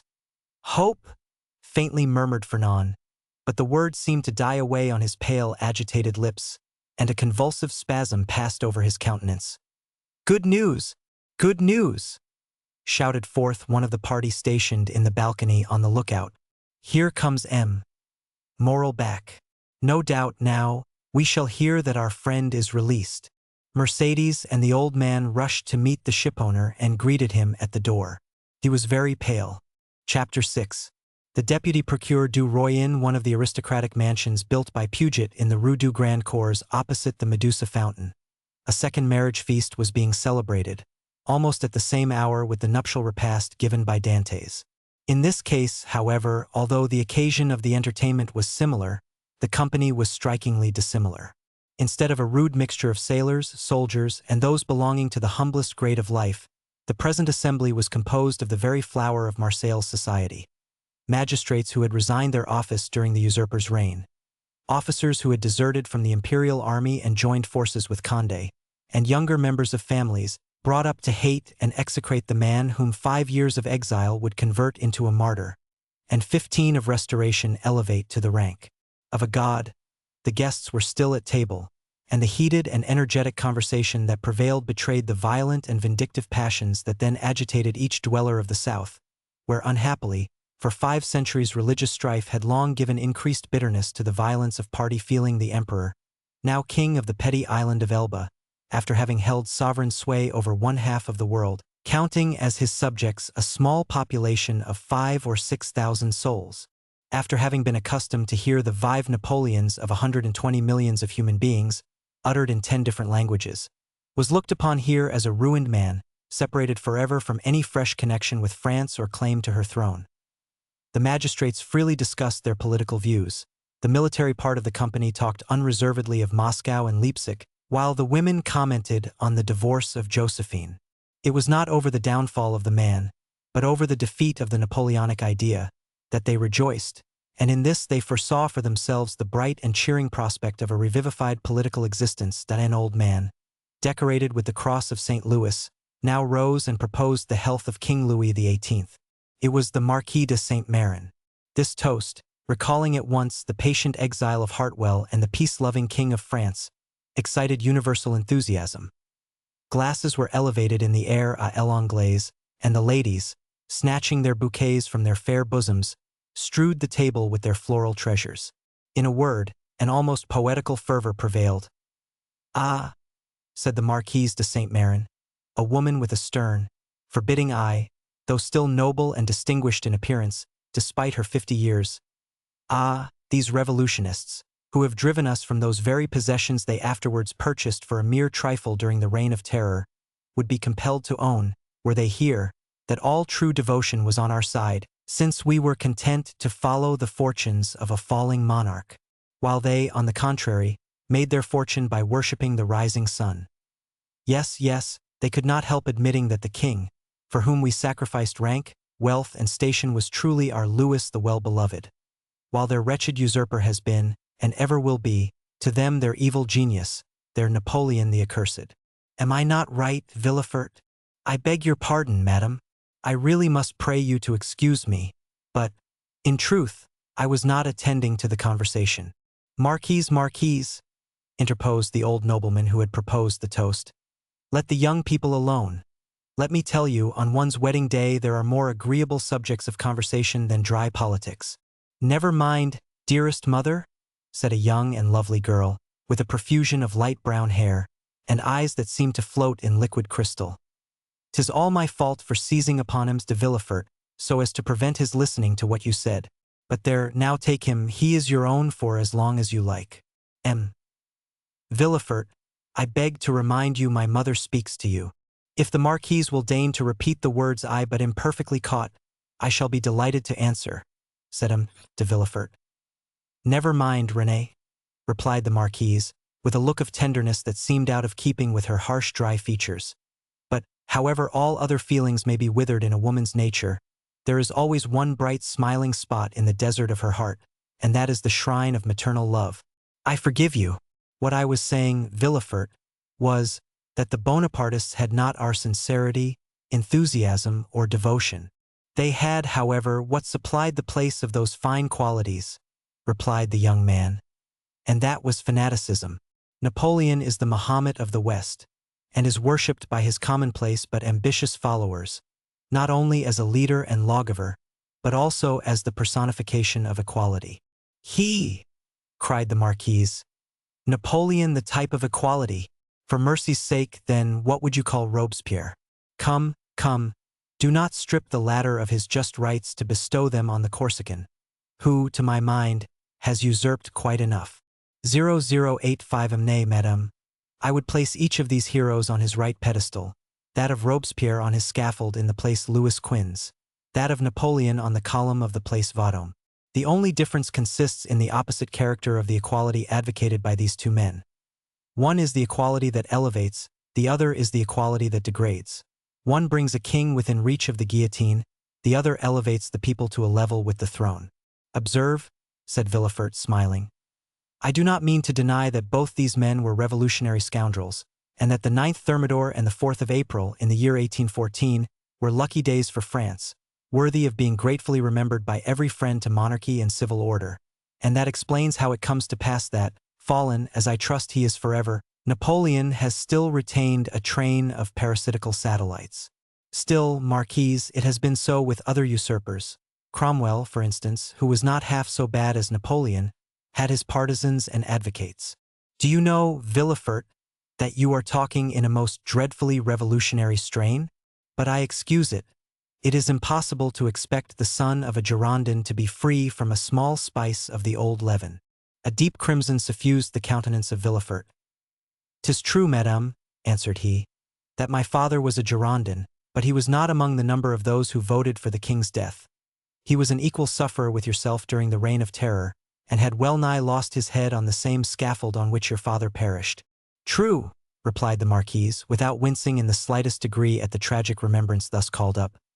"But bear in mind, if you please, that our respective parents underwent persecution and proscription from diametrically opposite principles, in proof of which I may remark that while my family remained among the staunchest adherents of the exiled princes, your father lost no time in joining the new government, and that while the citizen Noirtier was a Girondin, the Count Noirtier became a senator."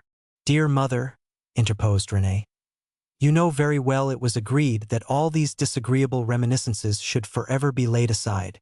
"Suffer me also, madame," replied Villefort, "to add my earnest request to Mademoiselle de Saint Méran's, that you will kindly allow the veil of oblivion to cover and conceal the past. What avails recrimination over matters wholly past recall? For my own part, I have laid aside even the name of my father, and altogether disown his political principles. He was, nay, probably may still be, a Bonapartist, and is called Noirtier. I, on the contrary, am a staunch royalist and style myself de Villefort. Let what may remain of revolutionary sap exhaust itself and die away with the old trunk, and condescend only to regard the young shoot which has started up at a distance from the parent tree, without having the power, any more than the wish, to separate entirely from the stock from which it sprung." "Bravo, Villefort!" cried the Marquis. "Excellently well said. Come, now, I have hopes of obtaining what I have been for years endeavoring to persuade the Marquise to promise. Namely, a perfect amnesty and forgetfulness of the past." "With all my heart," replied the Marquise. "Let the past be forever forgotten. I promise you it affords me as little pleasure to revive it as it does you. All I ask is that Villefort will be firm and inflexible for the future in his political principles. Remember also, Villefort, that we have pledged ourselves to His Majesty for your fealty and strict loyalty, and that at our recommendation the king consented to forget the past, as I do," and here she extended to him her hand, "as I now do at your entreaty. But bear in mind that should there fall in your way anyone guilty of conspiring against the government, you will be so much the more bound to visit the offense with rigorous punishment, as it is known you belong to a suspected family." "Alas, madam," returned Villefort, "my profession, as well as the times in which we live, compels me to be severe. I have already successfully conducted several public prosecutions and brought the offenders to merited punishment. But we have not done with the thing yet." 0087M. "Do you indeed think so?" inquired the Marquise.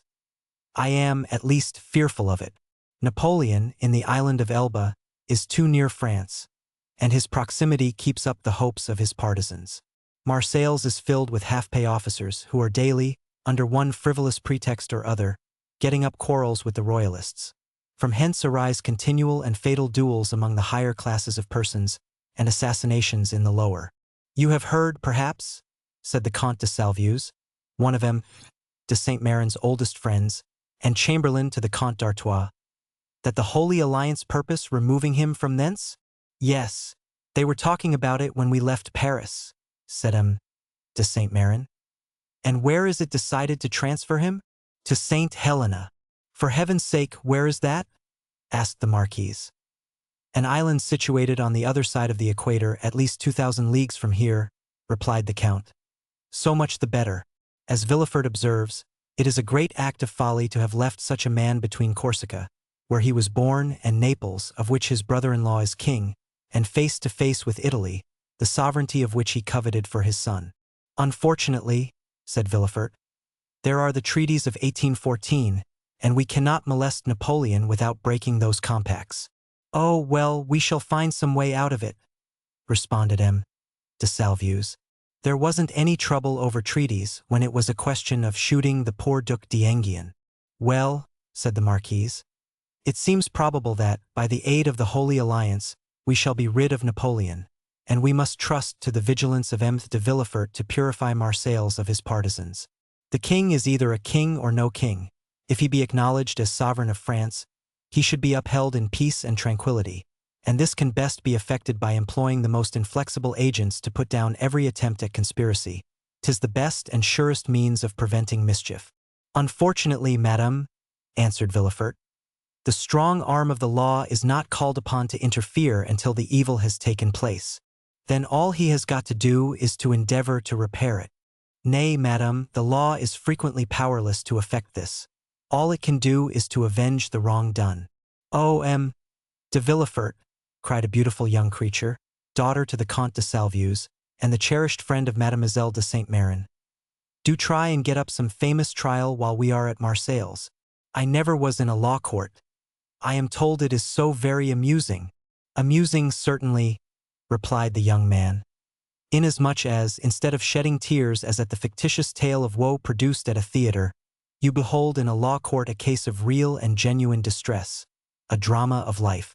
The prisoner whom you there see pale, agitated, and alarmed instead of, as is the case when a curtain falls on a tragedy, going home to sup peacefully with his family, and then retiring to rest, that he may recommence his mimic woes on the morrow, is removed from your sight merely to be reconducted to his prison and delivered up to the executioner.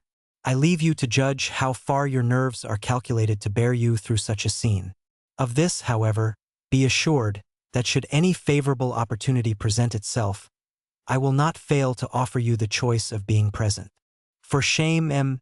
de Villefort," said Renée, becoming quite pale. "Don't you see how you are frightening us? And yet you laugh. What would you have? 'Tis like a duel. I have already recorded sentence of death 5 or 6 times, against the movers of political conspiracies. And who can say how many daggers may be ready sharpened, and only waiting a favorable opportunity to be buried in my heart? Gracious heavens, M. de Villefort, said Renée, becoming more and more terrified. You surely are not in earnest. Indeed I am, replied the young magistrate with a smile. And in the interesting trial that young lady is anxious to witness, the case would only be still more aggravated. Suppose, for instance, the prisoner, as is more than probable, to have served under Napoleon. Well, can you expect for an instant that one accustomed, at the word of his commander, to rush fearlessly on the very bayonets of his foe, will scruple more to drive a stiletto into the heart of one he knows to be his personal enemy, than to slaughter his fellow creatures, merely because bidden to do so by one he is bound to obey? Besides, one requires the excitement of being hateful in the eyes of the accused, in order to lash oneself into a state of sufficient vehemence and power.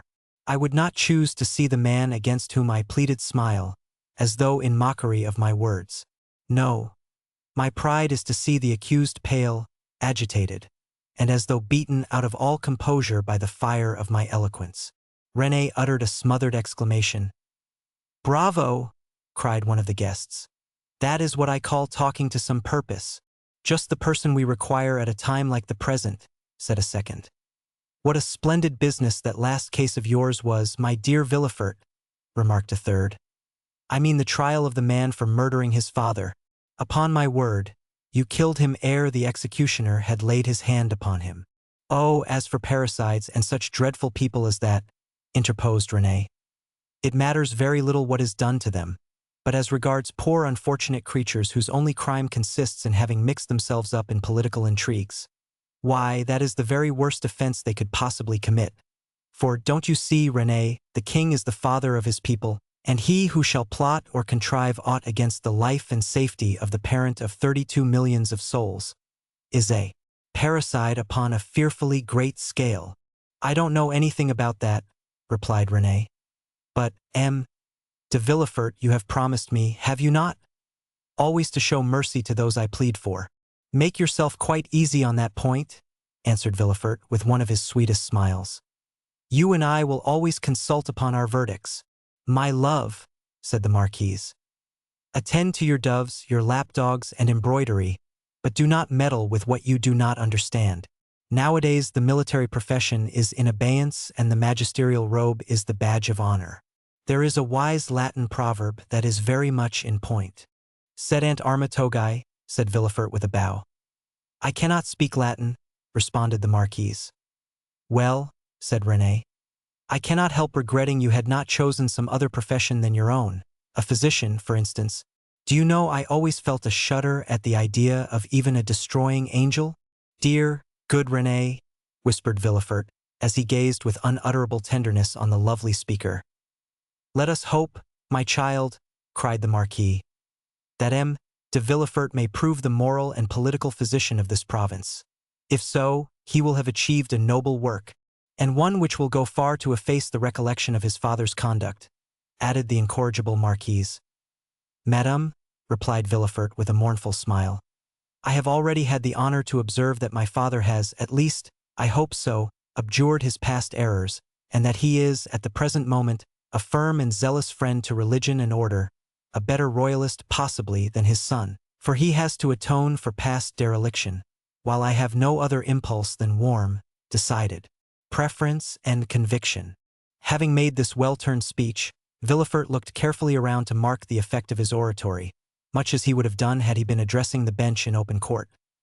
Do you know, my dear Villefort, cried the Comte de Salvieux, that is exactly what I myself said the other day at the Tuileries, when questioned by His Majesty's principal chamberlain touching the singularity of an alliance between the son of a Girondin and the daughter of an officer of the Duc de Condé, and I assure you he seemed fully to comprehend that this mode of reconciling political differences was based upon sound and excellent principles. Then the king, who, without our suspecting it, had overheard our conversation, interrupted us by saying, Villefort. Observe that the king did not pronounce the word noirtier, but, on the contrary, placed considerable emphasis on that of Villefort. Villefort, said His Majesty, is a young man of great judgment and discretion, who will be sure to make a figure in his profession.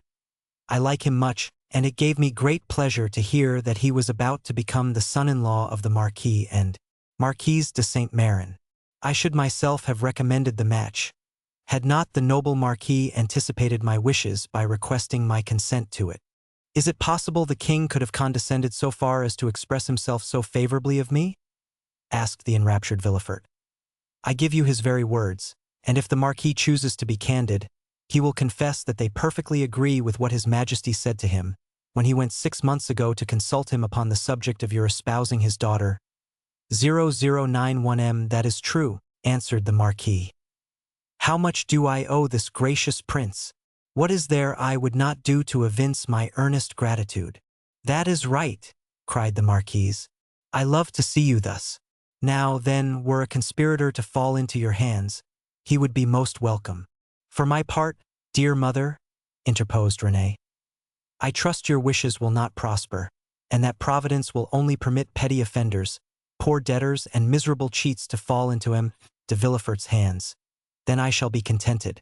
Just the same as though you prayed that a physician might only be called upon to prescribe for headaches, measles, and the stings of wasps, or any other slight affection of the epidermis. If you wish to see me the king's attorney, you must desire for me some of those violent and dangerous diseases from the cure of which so much honor redounds to the physician. At this moment, and as though the utterance of Villefort's wish had sufficed to effect its accomplishment, a servant entered the room and whispered a few words in his ear. Villefort immediately rose from table and quitted the room upon the plea of urgent business. He soon, however, returned, his whole face beaming with delight. Renée regarded him with fond affection, and certainly his handsome features, lit up as they then were with more than usual fire and animation, seemed formed to excite the innocent admiration with which she gazed on her graceful and intelligent lover. You were wishing just now, said Villefort, addressing her, that I were a doctor instead of a lawyer. Well, I at least resemble the disciples of Aesculapius in one thing. People spoke in this style in 1815, that of not being able to call a day my own, not even that of my betrothal. And wherefore were you called away just now?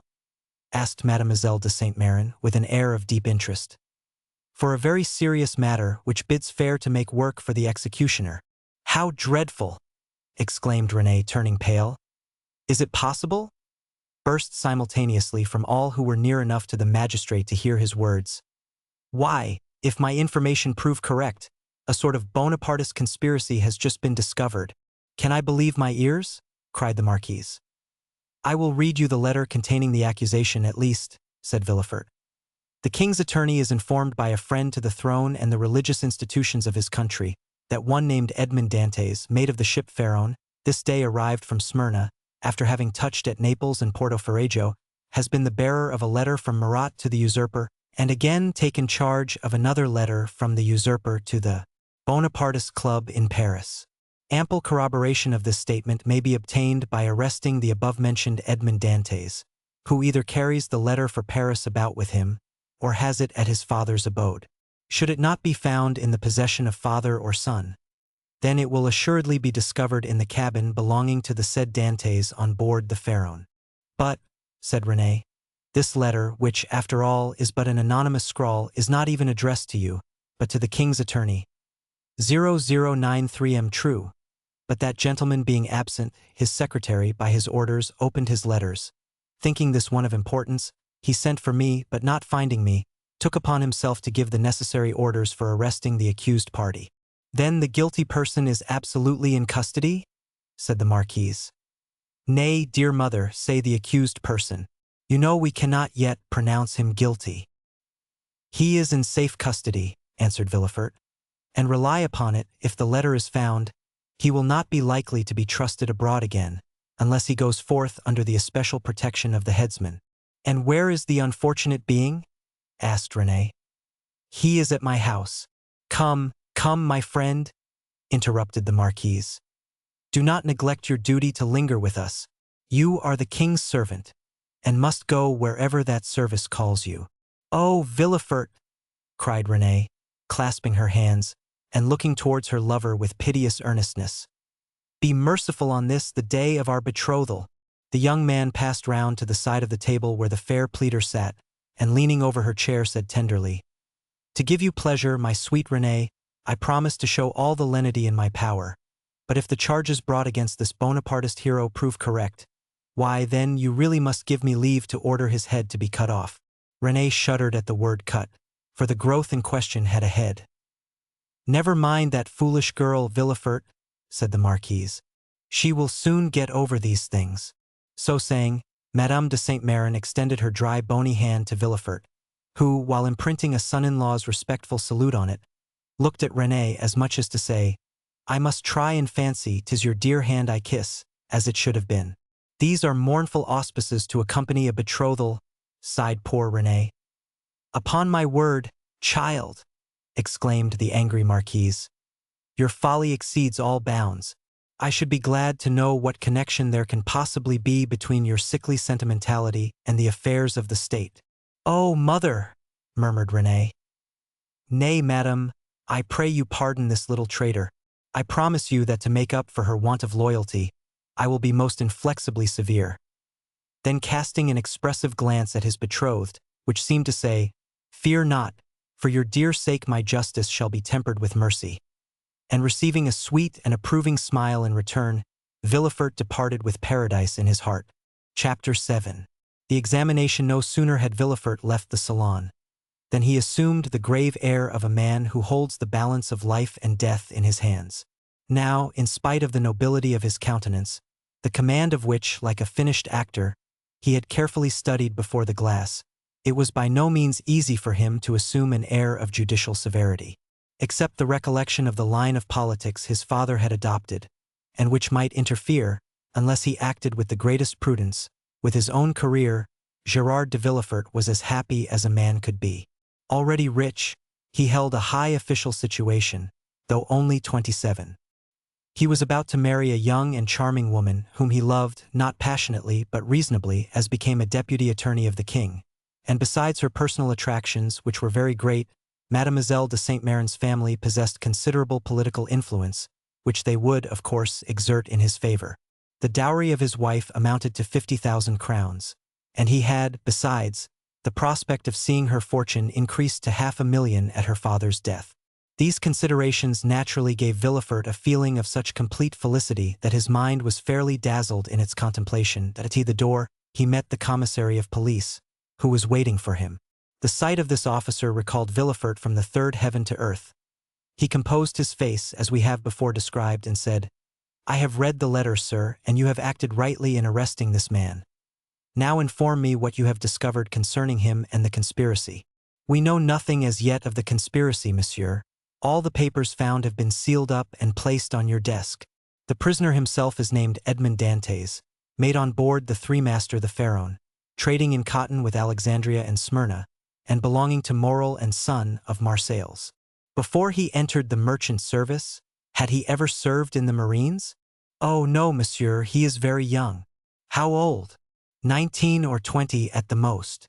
At this moment, and as Villefort had arrived at the corner of the Rue de Conciles, a man, who seemed to have been waiting for him, approached. It was M. Morel. "Ah, M.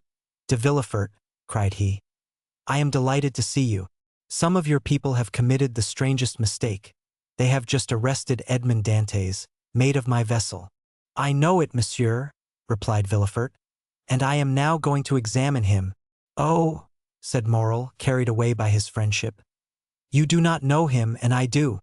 He is the most estimable, the most trustworthy creature in the world, and I will venture to say, there is not a better seaman in all the merchant service. Oh, M. de Villefort, I beseech your indulgence for him." Villefort, as we have seen, belonged to the aristocratic party at Marseilles, Morel to the plebeian. The first was a royalist, the other suspected of Bonapartism. Villefort looked disdainfully at Morel and replied coldly, "You are aware, monsieur, that a man may be estimable and trustworthy in private life, and the best seaman in the merchant service, and yet be, politically speaking, a great criminal. Is it not true?" The magistrate laid emphasis on these words, as if he wished to apply them to the owner himself, while his eyes seemed to plunge into the heart of one who, interceding for another, had himself need of indulgence. Morel reddened, for his own conscience was not quite clear on politics. Besides, what Dantès had told him of his interview with the Grand Marshal, and what the emperor had said to him embarrassed him. He replied, however, in a tone of deep interest, "I entreat you, M. de Villefort, be, as you always are, kind and equitable, and give him back to us soon." This give us sounded revolutionary in the deputy's ears. "Ah, murmured he. "Is Dantès then a member of some Carbonari society, that his protector thus employs the collective form? He was, if I recollect, arrested in a tavern, in company with a great many others." Then he added, "Monsieur, you may rest assured I shall perform my duty impartially, and that if he be innocent you shall not have appealed to me in vain. Should he, however, be guilty in this present epoch, impunity would furnish a dangerous example, and I must do my duty." 0097 Mas. He had now arrived at the door of his own house, which adjoined the Palais de Justice. He entered after having coldly saluted the shipowner, who stood, as if petrified, on the spot where Villefort had left him. The antechamber was full of police agents and gendarmes, in the midst of whom, carefully watched, but calm and smiling, stood the prisoner. Villefort traversed the antechamber, cast a side glance at Dantès, and taking a packet which a gendarme offered him, disappeared, saying, "Bring in the prisoner." Rapid as had been Villefort's glance, it had served to give him an idea of the man he was about to interrogate. He had recognized intelligence in the high forehead, courage in the dark eye and bent brow, and frankness in the thick lips that showed a set of pearly teeth. Villefort's first impression was favorable, but he had been so often warned to mistrust first impulses that he applied the maxim to the impression, forgetting the difference between the two words.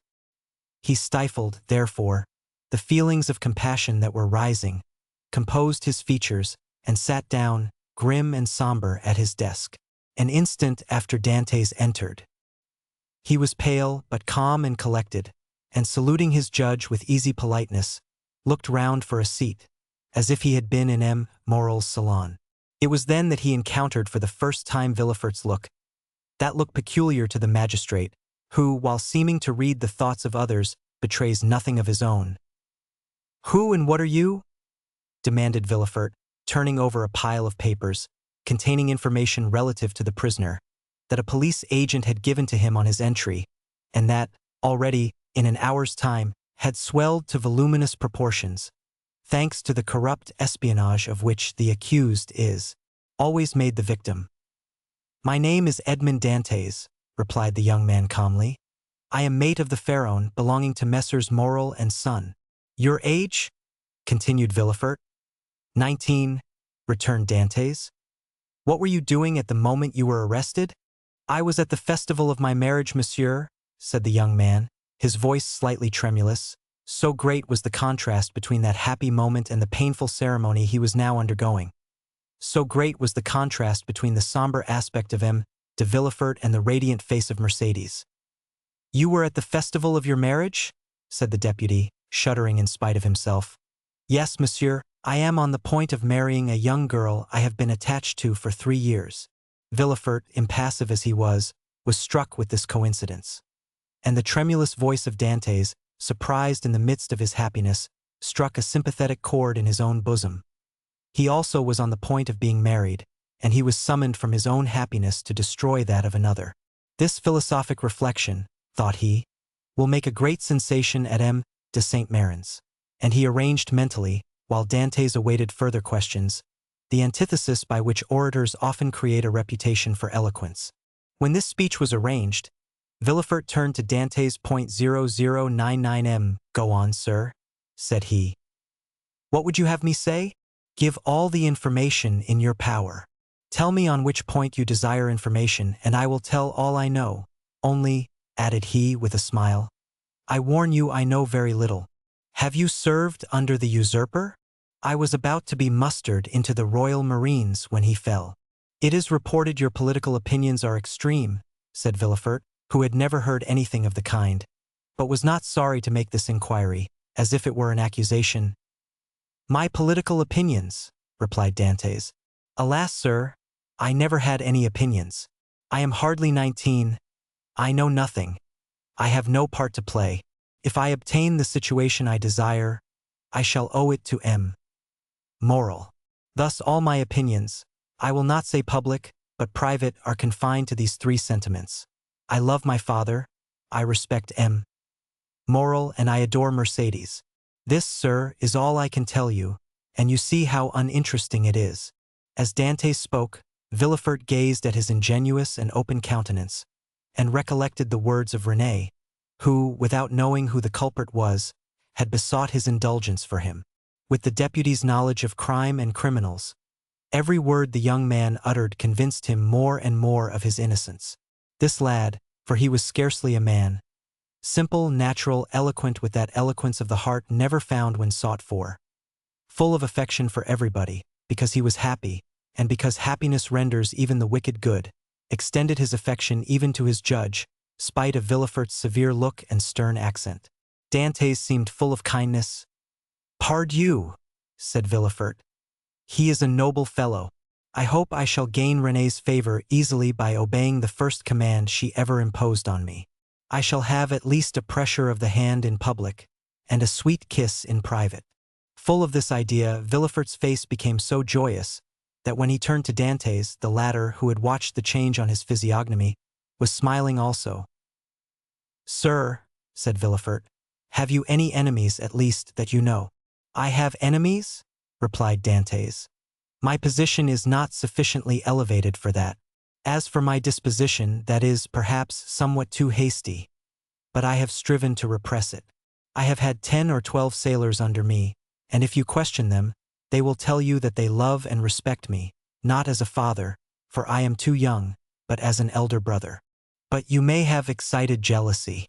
You are about to become captain at 19, an elevated post. You are about to marry a pretty girl who loves you, and these two pieces of good fortune may have excited the envy of someone. You are right, you know men better than I do, and what you say may possibly be the case, I confess. But if such persons are among my acquaintances, I prefer not to know it, because then I should be forced to hate them. You are wrong. You should always strive to see clearly around you. You seem a worthy young man. I will depart from the strict line of my duty to aid you in discovering the author of this accusation. Here is the paper. Do you know the writing?" As he spoke, Villefort drew the letter from his pocket and presented it to Dantès. Dantès read it. A cloud passed over his brow as he said, "No, monsieur, I do not know the writing, and yet it is tolerably plain. Whoever did it writes well. I am very fortunate," added he, looking gratefully at Villefort, "to be examined by such a man as you, for this envious person is a real enemy." And by the rapid glance that the young man's eyes shot forth, Villefort saw how much energy lay hid beneath this mildness. "Now," said the deputy, "answer me frankly, not as a prisoner to a judge, but as one man to another who takes an interest in him, what truth is there in the accusation contained in this anonymous letter?" And Villefort threw disdainfully on his desk the letter Dantès had just given back to him. "None at all. I will tell you the real facts. I swear by my honor as a sailor, by my love for Mercédès, by the life of my father." "Speak, monsieur," said Villefort. Then, internally, "If René could see me, I hope she would be satisfied, and would no longer call me a decapitator." Well, when we quitted Naples, Captain Leclerc was attacked with a brain fever. As we had no doctor on board, and he was so anxious to arrive at Elba that he would not touch at any other port, his disorder rose to such a height that at the end of the 3rd day, feeling he was dying, he called me to him. "My dear Dantès," said he, "swear to perform what I am going to tell you, for it is a matter of the deepest importance." "I swear, Captain," replied I. "Well, as after my death the command devolves on you as mate, assume the command and bear up for the island of Elba, disembark at Porto Ferrajo, ask for the Grand Marshal, give him this letter. Perhaps they will give you another letter and charge you with a commission. You will accomplish what I was to have done, and derive all the honor and profit from it." "I will do it, Captain. But perhaps I shall not be admitted to the Grand Marshal's presence as easily as you expect?" "Here is a ring that will obtain audience of him and remove every difficulty," said the captain. At these words he gave me a ring. It was time. 2 hours after he was delirious. The next day he died. And what did you do then? What I ought to have done, and what everyone would have done in my place. Everywhere the last requests of a dying man are sacred. but with a sailor the last requests of his superior are commands. I sailed for the island of Elba, where I arrived the next day. I ordered everybody to remain on board, and went on shore alone. As I had expected, I found some difficulty in obtaining access to the Grand Marshal, but I sent the ring I had received from the captain to him, and was instantly admitted. He questioned me concerning Captain Leclerc's death, and, as the latter had told me, gave me a letter to carry on to a person in Paris. I undertook it because it was what my captain had bade me do. I landed here, regulated the affairs of the vessel, and hastened to visit my affianced bride, whom I found more lovely than ever. Thanks to him, all the forms were got over. In a word, I was, as I told you, at my marriage feast, and I should have been married in an hour, and tomorrow I intended to start for Paris, had I not been arrested on this charge which you as well as I now see to be unjust. Ah, said Villefort, this seems to me the truth. If you have been culpable, it was imprudence, and this imprudence was in obedience to the orders of your captain. Give up this letter you have brought from Elba, and pass your word you will appear should you be required, and go and rejoin your friends. I am free then, sir? Cried Dantès joyfully. Yes, but first give me this letter. You have it already, for it was taken from me with some others which I see in that packet. Stop a moment, said the deputy, as Dantès took his hat and gloves. To whom is it addressed? To Monsieur Noirtier, Rue Coq-Heron, Paris. Had a thunderbolt fallen into the room, Villefort could not have been more stupefied. He sank into his seat, and hastily turning over the packet, drew forth the fatal letter, at which he glanced with an expression of terror. M. Noirtier, Rue Coq-Heron, number 13, murmured he, growing still paler. Yes, said Dantès. Do you know him? No, replied Villefort. A faithful servant of the king does not know conspirators. 0103M. It is a conspiracy, then? Asked Dantès, who, after believing himself free, now began to feel a tenfold alarm. I have, however, already told you, sir. I was entirely ignorant of the contents of the letter. Yes, but you knew the name of the person to whom it was addressed, said Villefort. I was forced to read the address to know to whom to give it. Have you shown this letter to anyone? Asked Villefort, becoming still more pale. To no one, on my honor. Everybody is ignorant that you are the bearer of a letter from the island of Elba, and addressed to M. Noirtier? Everybody, except the person who gave it to me. Chapter 8. The Château d'If, the commissary of police, as he traversed the antechamber, made a sign to two gendarmes, who placed themselves one on Dantès' right and the other on his left. A door that communicated with the Palais de Justice was opened, and they went through a long range of gloomy corridors, whose appearance might have made even the boldest shudder. The Palais de Justice communicated with the prison, a somber edifice that from its grated windows looks on the clock tower of the Écoles. After numberless windings, Dantès saw a door with an iron wicket. The commissary took up an iron mallet and knocked thrice, every blow seeming to Dantès as if struck on his heart. The door opened, the two gendarmes gently pushed him forward, and the door closed with a loud sound behind him. The air he inhaled was no longer pure, but thick and mephitic. He was in prison. He was conducted to a tolerably neat chamber, but grated and barred, and its appearance, therefore, did not greatly alarm him. Besides, the words of Villefort, who seemed to interest himself so much, resounded still in his ears like a promise of freedom. It was 4 o'clock when Dantès was placed in this chamber. It was, as we have said, the 1st of March, and the prisoner was soon buried in darkness. The obscurity augmented the acuteness of his hearing. At the slightest sound he rose and hastened to the door, convinced they were about to liberate him, but the sound died away, and Dantès sank again into his seat. At last, about 10 o'clock, and just as Dantès began to despair, steps were heard in the corridor. A key turned in the lock, the bolts creaked, the massy oaken door flew open, and a flood of light from 2 torches pervaded the apartment. By the torchlight Dantès saw the glittering sabers and carbines of 4 gendarmes. He had advanced at first, but stopped at the sight of this display of force. "Are you come to fetch me?" asked he. "Yes," replied a gendarme. "By the orders of the deputy procureur?" "I believe so. The conviction that they came from M. De Villefort relieved all Dantès' apprehensions. He advanced calmly and placed himself in the center of the escort. A carriage waited at the door, the coachman was on the box, and a police officer sat beside him. "Is this carriage for me?" said Dantès. "It is for you," replied a gendarme. Dantès was about to speak, but feeling himself urged forward and having neither the power nor the intention to resist, he mounted the steps and was in an instant seated inside between two gendarmes. The two others took their places opposite, and the carriage rolled heavily over the stones. The prisoner glanced at the windows. They were grated. He had changed his prison for another that was conveying him he knew not whither. Through the grating, however, Dantès saw they were passing through the Rue Caisserie, and by the Rue Saint-Laurent and the Rue Taramis to the quay.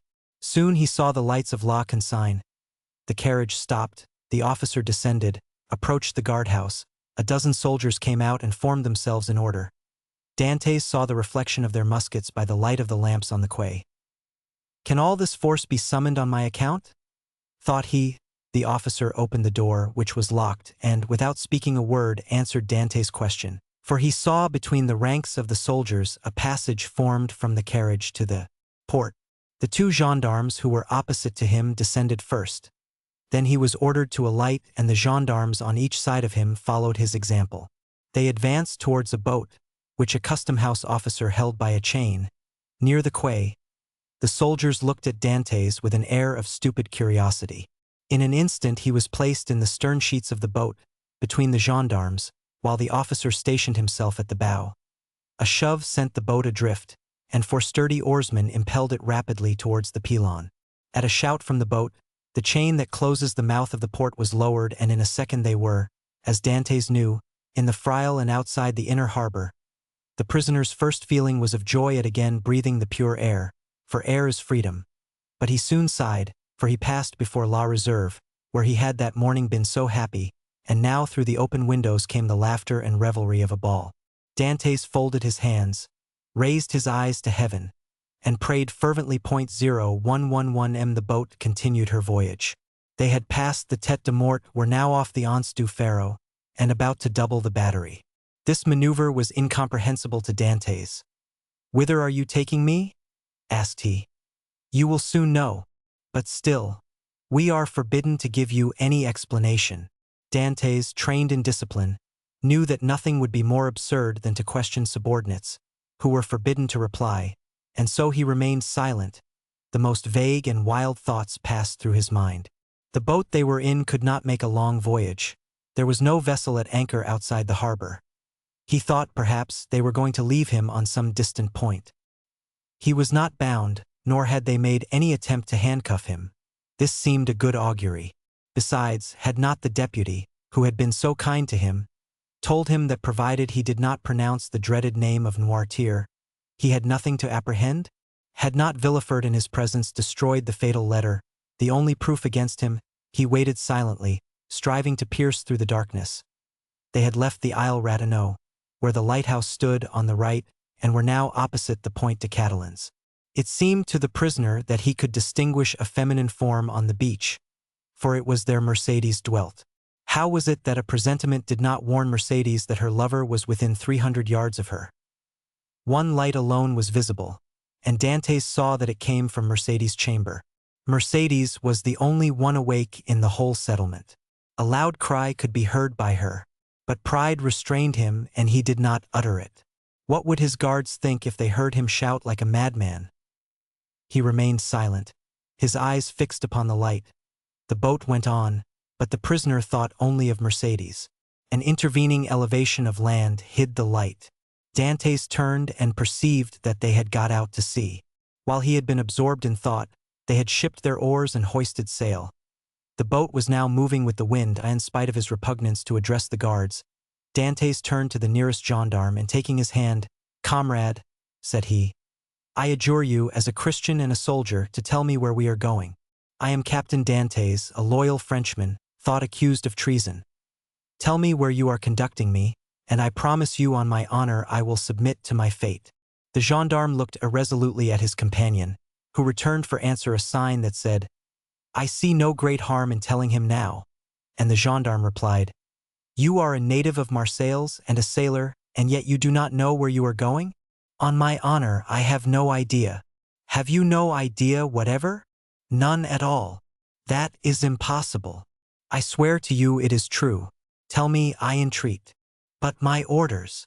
Your orders do not forbid your telling me what I must know in 10 minutes, in half an hour or an hour.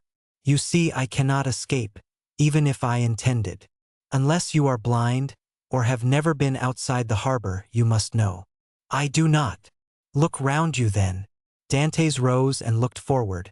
When he saw rise within 100 yards of him the black and frowning rock on which stands the Château d'If, this gloomy fortress, which has for more than 300 years furnished food for so many wild legends, seemed to Dantès like a scaffold to a malefactor.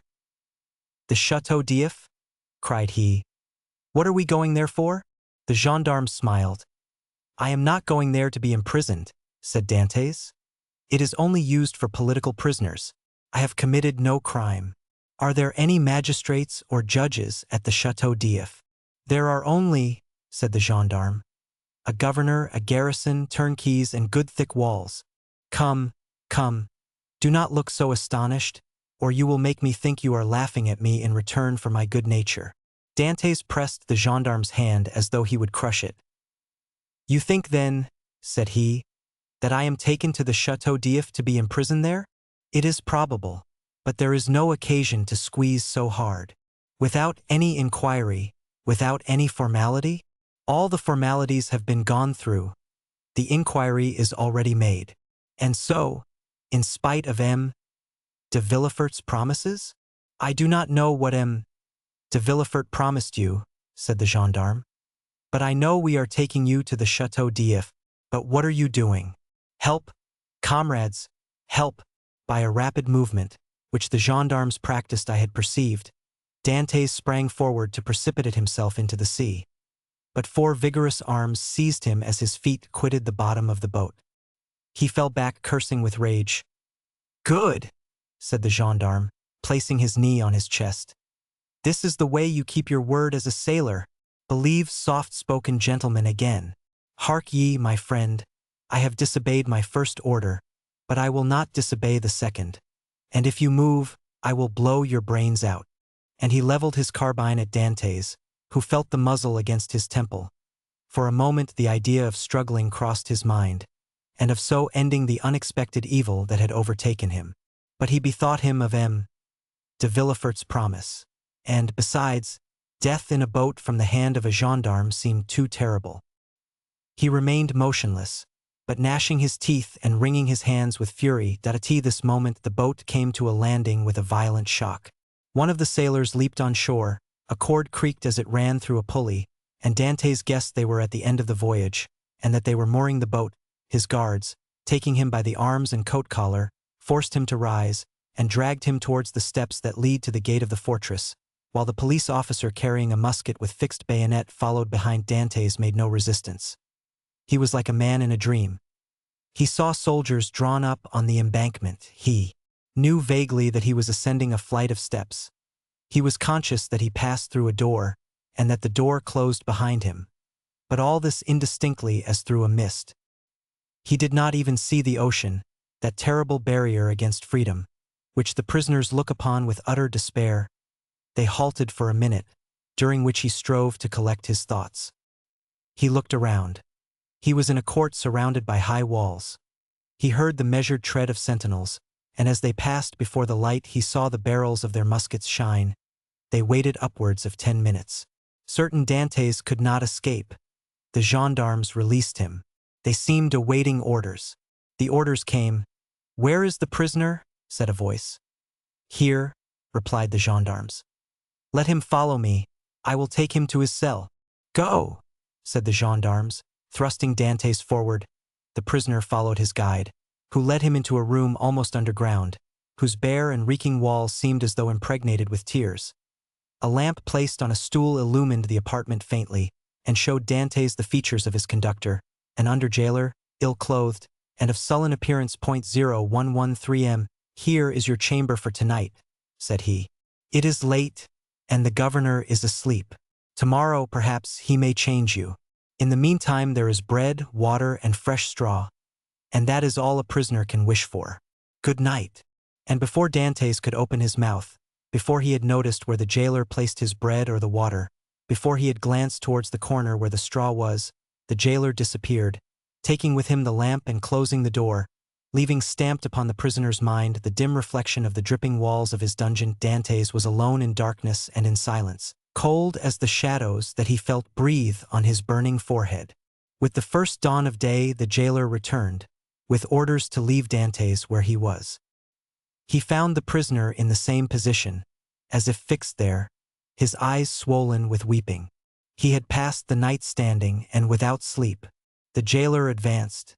Dantès appeared not to perceive him. He touched him on the shoulder. Edmond started. "Have you not slept?" said the jailer.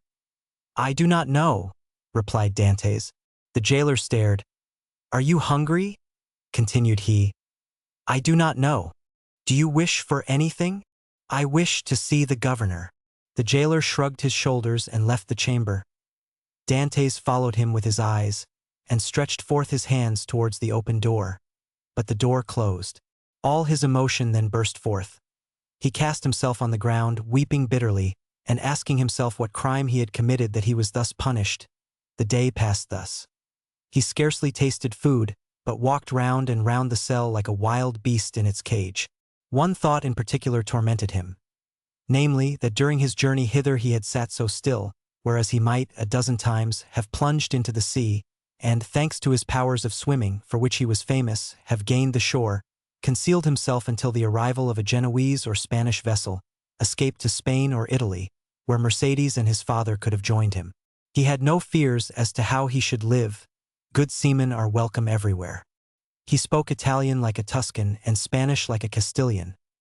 He would have been free and happy with Mercédès and his father, whereas he was now confined in the Château d'If, that impregnable fortress, ignorant of the future destiny of his father and Mercédès, and all this because he had trusted to Villefort's promise. The thought was maddening, and Dantès threw himself furiously down on his straw. The next morning at the same hour, the jailer came again. "Well," said the jailer, "are you more reasonable today?" Dantès made no reply. "Come, cheer up. Is there anything that I can do for you?" "I wish to see the governor." "I have already told you it was impossible." "Why so?" "Because it is against prison rules, and prisoners must not even ask for it." "What is allowed, then?" "Better fare, if you pay for it, books and leave to walk about." "I do not want books. I am satisfied with my food, and do not care to walk about, but I wish to see the governor. If you worry me by repeating the same thing, I will not bring you any more to eat." "Well, then," said Edmond, "if you do not, I shall die of hunger, that is all." The jailer saw by his tone he would be happy to die, and as every prisoner is worth 10 sous a day to his jailer, he replied in a more subdued tone. "What you ask is impossible, but if you are very well behaved you will be allowed to walk about, and some day you will meet the governor, and if he chooses to reply, that is his affair." "But," asked Dantès, "how long shall I have to wait?" "Ah, a month, 6 months, a year. It is too long a time. I wish to see him at once." "Ah," said the jailer, "do not always brood over what is impossible, or you will be mad in a fortnight." "You think so?" "Yes, we have an instance here. It was by always offering 1,000,000 of francs to the governor for his liberty that an abbé became mad, who was in this chamber before you." "How long has he left it?" 2 years. "Was he liberated then?" "No, he was put in a dungeon." "Listen," said Dantès. "I am not an abbé, I am not mad.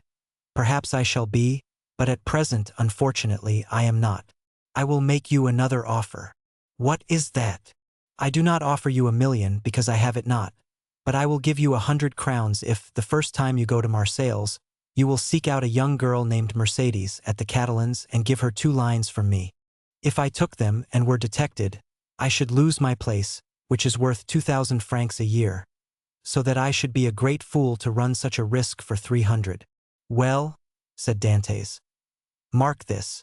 If you refuse at least to tell Mercédès I am here, I will some day hide myself behind the door, and when you enter I will dash out your brains with this stool."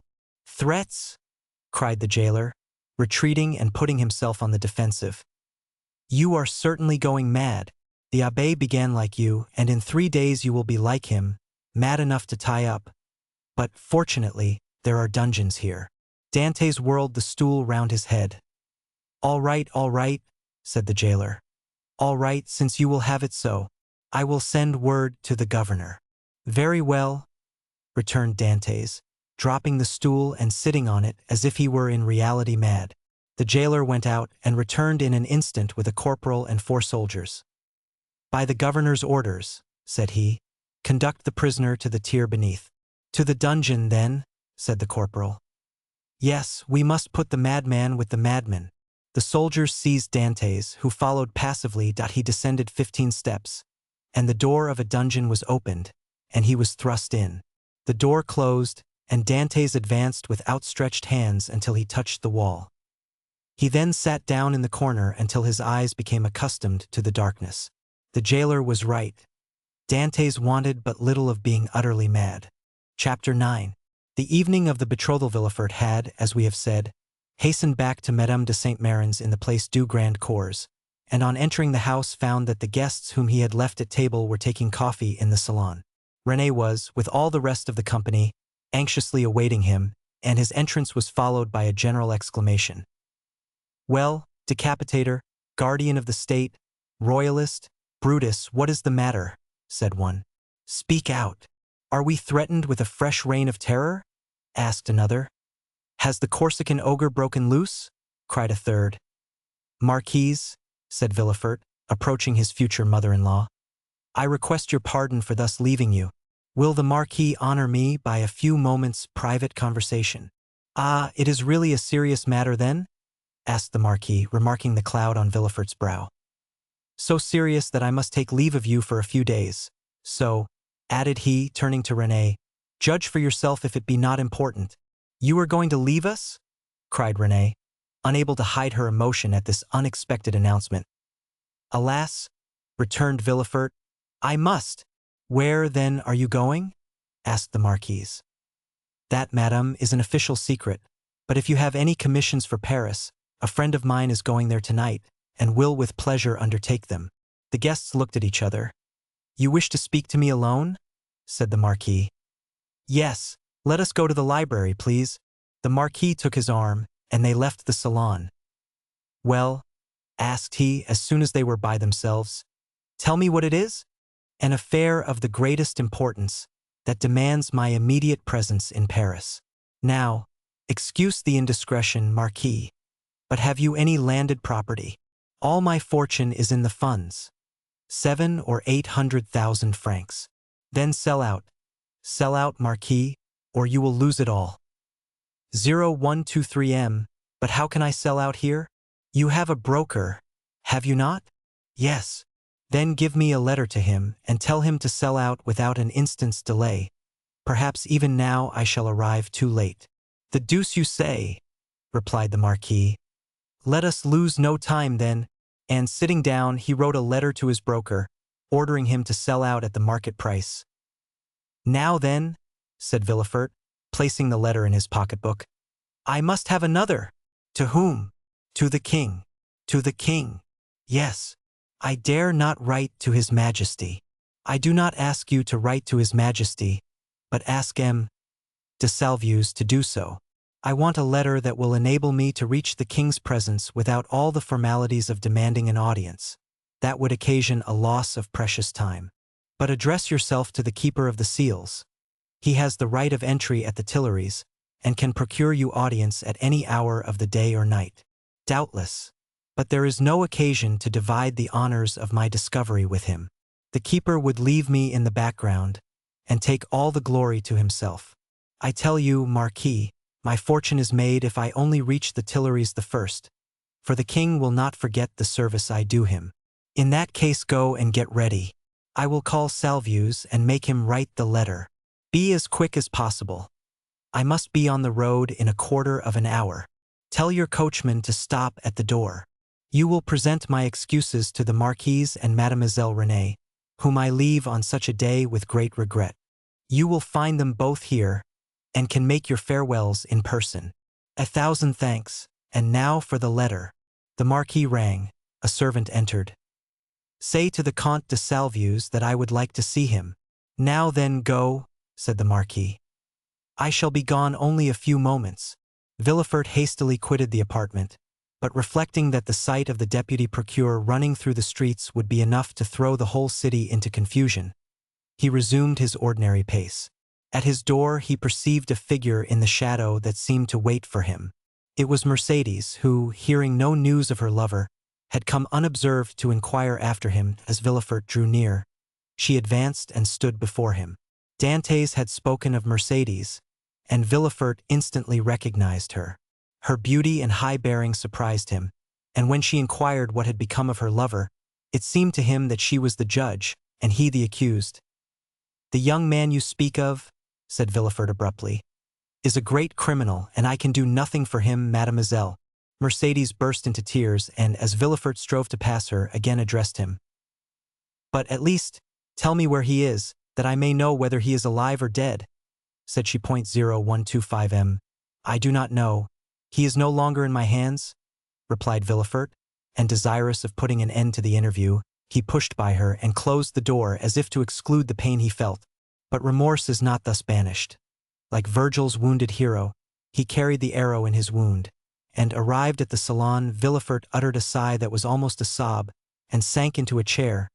Then the first pangs of an unending torture seized upon his heart. The man he sacrificed to his ambition, that innocent victim immolated on the altar of his father's faults, appeared to him pale and threatening, leading his affianced bride by the hand, and bringing with him remorse, not such as the ancients figured, furious and terrible, but that slow and consuming agony whose pangs are intensified from hour to hour up to the very moment of death. Then he had a moment's hesitation. He had frequently called for capital punishment on criminals, and owing to his irresistible eloquence they had been condemned, and yet the slightest shadow of remorse had never clouded Villefort's brow, because they were guilty. At least, he believed so. But here was an innocent man whose happiness he had destroyed.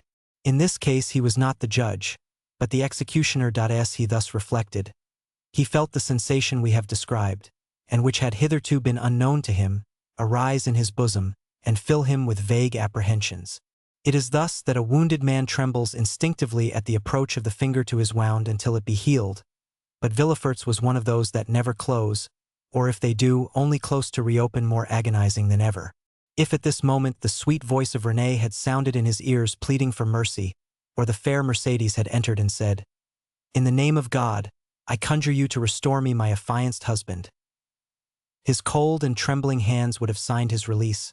But no voice broke the stillness of the chamber, and the door was opened only by Villefort's valet, who came to tell him that the traveling carriage was in readiness. Villefort rose, or rather sprang, from his chair, hastily opened one of the drawers of his desk, emptied all the gold it contained into his pocket, stood motionless an instant, his hand pressed to his head, muttered a few inarticulate sounds, and then, perceiving that his servant had placed his cloak on his shoulders, he sprang into the carriage, ordering the postilions to drive to M. de Saint-Mérin's.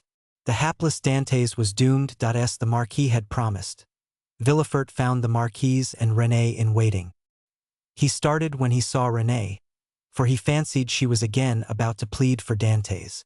Alas, her emotions were wholly personal. She was thinking only of Villefort's departure. She loved Villefort, and he left her at the moment he was about to become her husband.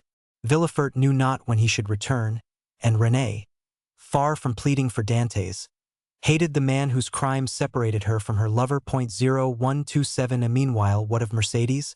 She had met Fernand at the corner of the Rue de la Loge. She had returned to the Catalans, and had despairingly cast herself on her couch. Fernand, kneeling by her side, took her hand, and covered it with kisses that Mercédès did not even feel. She passed the night thus. The lamp went out for want of oil, but she paid no heed to the darkness, and dawn came, but she knew not that it was day. Grief had made her blind to all but one object, that was Edmond. "Ah, you are there," said she, at length, turning towards Fernand. "I have not quitted you since yesterday," returned Fernand sorrowfully. Morel had not readily given up the fight. He had learned that Dantès had been taken to prison, and he had gone to all his friends and the influential persons of the city, But the report was already in circulation that Dantès was arrested as a Bonapartist agent, and as the most sanguine looked upon any attempt of Napoleon to remount the throne as impossible, he met with nothing but refusal and had returned home in despair, declaring that the matter was serious and that nothing more could be done. Catullus was equally restless and uneasy, but instead of seeking, like M. Morel, to aid Dantès, he had shut himself up with 2 bottles of black currant brandy, in the hope of drowning reflection. But he did not succeed, and became too intoxicated to fetch any more drink, and yet not so intoxicated as to forget what had happened. With his elbows on the table he sat between the 2 empty bottles, while spectres danced in the light of the unsnuffed candle. Spectres such as Hoffmann strews over his punch-drenched pages, like black, fantastic dust. Danglars alone was content and joyous. He had got rid of an enemy and made his own situation on the Pharaon secure. Danglars was one of those men born with a pen behind the ear and an inkstand in place of a heart. Everything with him was multiplication or subtraction. The life of a man was to him of far less value than a numeral, especially when, by taking it away, he could increase the sum total of his own desires. He went to bed at his usual hour and slept in peace. Villefort, after having received M. de Salvieux's letter, embraced Renée, kissed the Marquise's hand, and shaken that of the Marquis, started for Paris along the Aix road. Old Dantès was dying with anxiety to know what had become of Edmond. But we know very well what had become of Edmond. Chapter 10. The King's Closet at the Tuileries. We will leave Villefort on the road to Paris, traveling, thanks to trebled fees, with all speed, and passing through 2 or 3 apartments. Enter at the Tuileries the little room with the arched window, so well known as having been the favorite closet of Napoleon and Louis XVIII, and now of Louis Philippe.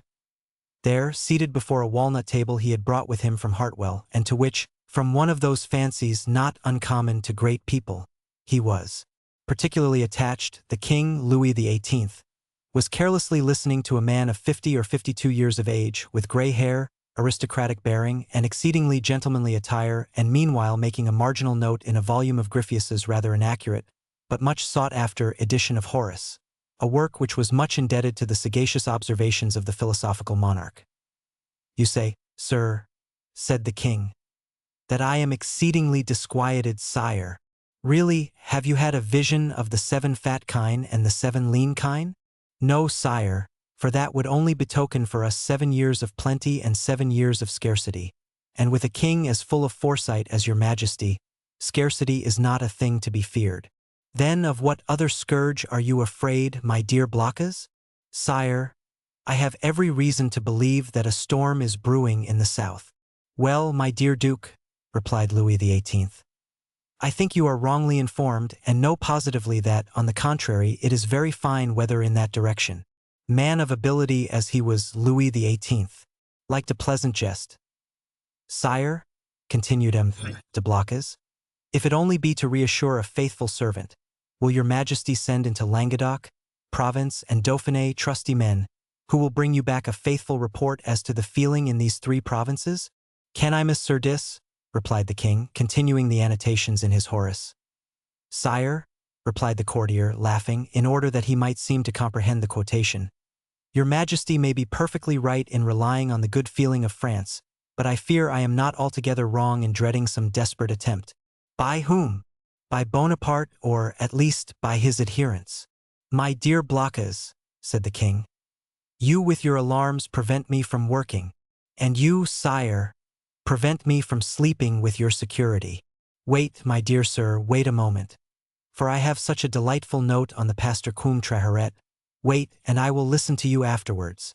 There was a brief pause, during which Louis XVIII wrote, in a hand as small as possible, another note on the margin of his Horace, and then, looking at the Duke with the air of a man who thinks he has an idea of his own, while he is only commenting upon the idea of another, said, "Go on, my dear Duke, go on, I listen." "Sire," said Blocas, who had for a moment the hope of sacrificing Villefort to his own profit, "I am compelled to tell you that these are not mere rumors destitute of foundation which thus disquiet me, but a serious-minded man, deserving all my confidence and charged by me to watch over the south." The Duke hesitated as he pronounced these words. "Has arrived by post to tell me that a great peril threatens the king, and so I hasten to you, sire." "Mala ducis avi domum," continued Louis XVIII, still annotating. Does your Majesty wish me to drop the subject? By no means, my dear Duke. But just stretch out your hand. Whichever you please. There to the left. Here, sire. I tell you to the left and you are looking to the right. I mean on my left, yes, there. You will find yesterday's report of the Minister of Police. But here is D'André himself. And D'André, announced by the Chamberlain-in-Waiting, entered. "Come in," said Louis XVIII, with repressed smile. "Come in, Baron, and tell the Duke all you know, the latest news of de Bonaparte. Do not conceal anything, however serious. Let us see, the island of Elba is a volcano, and we may expect to have issuing thence flaming and bristling war. Bella horrida bella." D'André leaned very respectfully on the back of a chair with his two hands, and said, "Has your Majesty perused yesterday's report?" "Yes, yes, but tell the Duke himself, who cannot find anything, what the report contains. Give him the particulars of what the usurper is doing in his islet." "Monsieur," said the Baron to the Duke, "all the servants of His Majesty must approve of the latest intelligence which we have from the island of Elba. Bonaparte. D'André looked at Louis XVIII, who, employed in writing a note, did not even raise his head. "Bonaparte," continued the Baron, "is mortally wearied, and passes whole days in watching his miners at work at Porto Longon, and scratches himself for amusement," added the king. "Scratches himself?" inquired the Duke. "What does your Majesty mean?" "Yes, indeed, my dear Duke. Did you forget that this great man, this hero, this demigod, is attacked with a malady of the skin which worries him to death, prurigo? And moreover, my dear Duke," continued the Minister of Police, "we are almost assured that, in a very short time, the usurper will be insane. Insane! Raving mad. His head becomes weaker. Sometimes he weeps bitterly, sometimes laughs boisterously. At other time he passes hours on the seashore, flinging stones in the water, and when the flint makes duck and drake 5 or 6 times, he appears as delighted as if he had gained another Marengo or Austerlitz. Now, you must agree that these are indubitable symptoms of insanity." "Or of wisdom, my dear Baron, or of wisdom," said Louis XVIII, laughing. "The greatest captains of antiquity amused themselves by casting pebbles into the ocean. See Plutarch's Life of Scipio Africanus. De Blocas pondered deeply between the confident monarch and the truthful minister. Villefort, who did not choose to reveal the whole secret, lest another should reap all the benefit of the disclosure, had yet communicated enough to cause him the greatest uneasiness. "Well, well, D'André," said Louis XVIII, "Blocas is not yet convinced. Let us proceed, therefore, to the usurper's conversion." The Minister of Police bowed. "The usurper's conversion," murmured the Duke, looking at the king and D'André, who spoke alternately, like Virgil's shepherds. "The usurper converted. Decidedly, my dear Duke. In what way converted? To good principles. Tell him all about it, Baron." "Why, this is the way of it," said the minister, with the gravest air in the world. "Napoleon lately had a review, and as 2 or 3 of his old veterans expressed a desire to return to France, he gave them their dismissal and exhorted them to serve the good king. These were his own words, of that I am certain." "Well, Blocas, what think you of this?" inquired the king triumphantly, and pausing for a moment from the voluminous scholiast before him. "I say, sire, that the Minister of Police is greatly deceived, or I am, and as it is impossible it can be the Minister of Police, as he has the guardianship of the safety and honor of your Majesty, it is probable that I am in error. However, sire, if I might advise, your Majesty will interrogate the person of whom I spoke to you, and I will urge your Majesty to do him this honor." "Most willingly, Duke. Under your auspices I will receive any person you please, but you must not expect me to be too confiding. Baron, have you any report more recent than this, dated the February 20th, and this is the 3rd of March?" "No, sire, but I am hourly expecting one. It may have arrived since I left my office." "Go thither, and if there be none, well, well," continued Louis XVIII. "Make one, that is the usual way, is it not?" And the king laughed facetiously. "Oh, sire," replied the minister, "we have no occasion to invent any. Every day our desks are loaded with most circumstantial denunciations, coming from hosts of people who hope for some return for services which they seek to render, but cannot. They trust to fortune, and rely upon some unexpected event in some way to justify their predictions. Well, sir, go, said Louis XVIII, and remember that I am waiting for you. I will but go and return, sire. I shall be back in 10 minutes. And I, sire, said M. de Blocas, will go and find my messenger. Wait, sir, wait, said Louis XVIII. Really, M. de Blocas, I must change your armorial bearings. I will give you an eagle with outstretched wings, holding in its claws a prey which tries in vain to escape, and bearing this device 10x. 0133M, sire, I listen, said de Blocas, biting his nails with impatience. I wish to consult you on this passage, Molly Fugens and Helitu. You know it refers to a stag flying from a wolf. Are you not a sportsman and a great wolf hunter? Well then, what do you think of the Molly and Helitu? Admirable, sire, but my messenger is like the stag you refer to, for he has posted 220 leagues in scarcely 3 days, which is undergoing great fatigue and anxiety, my dear Duke, when we have a telegraph which transmits messages in 3 or 4 hours, and that without getting in the least out of breath. Ah, sire, you recompense but badly this poor young man, who has come so far, and with so much ardor, to give your majesty useful information. If only for the sake of M. de Salvius, who recommends him to me, I entreat your majesty to receive him graciously. M. de Salvius, my brother's chamberlain? Yes, sire. He is at Marseilles, and writes me thence. Does he speak to you of this conspiracy? No, but strongly recommends M. de Villefort, and begs me to present him to your majesty. M. de Villefort, cried the king. Is the messenger's name M. de Villefort? Yes, sire.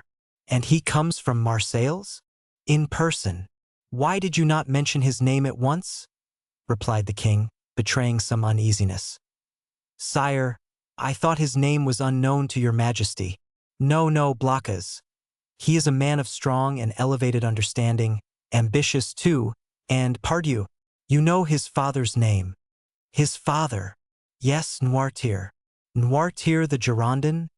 Noirtier the senator? He himself. And your majesty has employed the son of such a man? Blocas, my friend, you have but limited comprehension.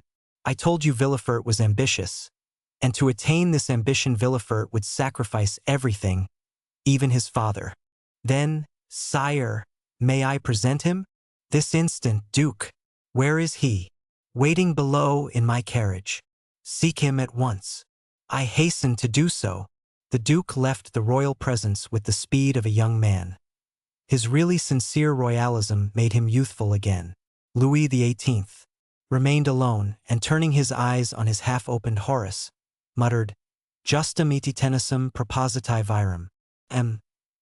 de Blocas returned as speedily as he had departed, but in the antechamber he was forced to appeal to the king's authority. Villefort's dusty garb, his costume, which was not of courtly cut, excited the susceptibility of M. de Brézé, who was all astonishment at finding that this young man had the audacity to enter before the king in such attire. The Duke, however, overcame all difficulties with a word, His Majesty's order, and, in spite of the protestations which the master of ceremonies made for the honor of his office and principles, Villefort was introduced. The king was seated in the same place where the Duke had left him. On opening the door, Villefort found himself facing him, and the young magistrate's first impulse was to pause. Come in, M. de Villefort, said the king. Come in. Villefort bowed, and advancing a few steps, waited until the king should interrogate him. M. de Villefort, said Louis XVIII. The Duc de Blocas assures me you have some interesting information to communicate. Sire, the Duke is right, and I believe your Majesty will think it equally important. 0137M in the first place, and before everything else, sir, is the news as bad in your opinion as I am asked to believe? Sire, I believe it to be most urgent, but I hope, by the speed I have used, that it is not irreparable. Speak as fully as you please, sir, said the king, who began to give way to the emotion which had showed itself in Blocas's face and affected Villefort's voice. Speak, sir, and pray begin at the beginning. I like order in everything. Sire, said Villefort, I will render a faithful report to your majesty, but I must entreat your forgiveness if my anxiety leads to some obscurity in my language." A glance at the king after this discreet and subtle exordium assured Villefort of the benignity of his august auditor, and he went on, "Sire, I have come as rapidly to Paris as possible to inform your majesty that I have discovered, in the exercise of my duties, not a commonplace and insignificant plot, such as is every day got up in the lower ranks of the people and in the army, but an actual conspiracy, a storm which menaces no less than your majesty's throne. Sire, the usurper is arming 3 ships, he meditates some project, which, however mad, is yet, perhaps, terrible. At this moment he will have left Elba, to go whither I know not, but assuredly to attempt a landing either at Naples, or on the coast of Tuscany, or perhaps on the shores of France. Your majesty is well aware that the sovereign of the island of Elba has maintained his relations with Italy and France." "I am, sir," said the king, much agitated. "And recently we have had information that the Bonapartist clubs have had meetings in the Rue Saint-Jacques. But proceed, I beg of you. How did you obtain these details?" "Sire, they are the results of an examination which I have made of a man of Marseilles, whom I have watched for some time, and arrested on the day of my departure. This person, a sailor of turbulent character, and whom I suspected of Bonapartism, has been secretly to the island of Elba. There he saw the Grand Marshal, who charged him with an oral message to a Bonapartist in Paris, whose name I could not extract from him. But this mission was to prepare men's minds for a return. It is the man who says this, sire, a return which will soon occur. And where is this man? In prison, sire. And the matter seems serious to you? So serious, sire, that when the circumstance surprised me in the midst of a family festival, on the very day of my betrothal, I left my bride and friends, postponing everything, that I might hasten to lay at your majesty's feet the fears which impressed me, and the assurance of my devotion." "True," said Louis XVIII. "Was there not a marriage engagement between you and Mademoiselle de Saint-Méran, daughter of one of your majesty's most faithful servants?" "Yes, yes. But let us talk of this plot, M. de Villefort." "Sire, I fear it is more than a plot. I fear it is a conspiracy." "A conspiracy in these times," said Louis XVIII, smiling, "is a thing very easy to meditate, but more difficult to conduct to an end, inasmuch as, re-established so recently on the throne of our ancestors, we have our eyes open at once upon the past, the present, and the future. For the last 10 months my ministers have redoubled their vigilance, in order to watch the shore of the Mediterranean. If Bonaparte landed at Naples, the whole coalition would be on foot before he could even reach Piombino. If he land in Tuscany, he will be in an unfriendly territory. If he land in France, it must be with a handful of men, and the result of that is easily foretold, execrated as he is by the population. Take courage, sir, but at the same time rely on our royal gratitude." "Ah, here is M. d'André," cried de Blacas. At this instant the minister of police appeared at the door, pale, trembling, and as if ready to faint. Villefort was about to retire, but M. de Blacas, taking his hand, restrained him.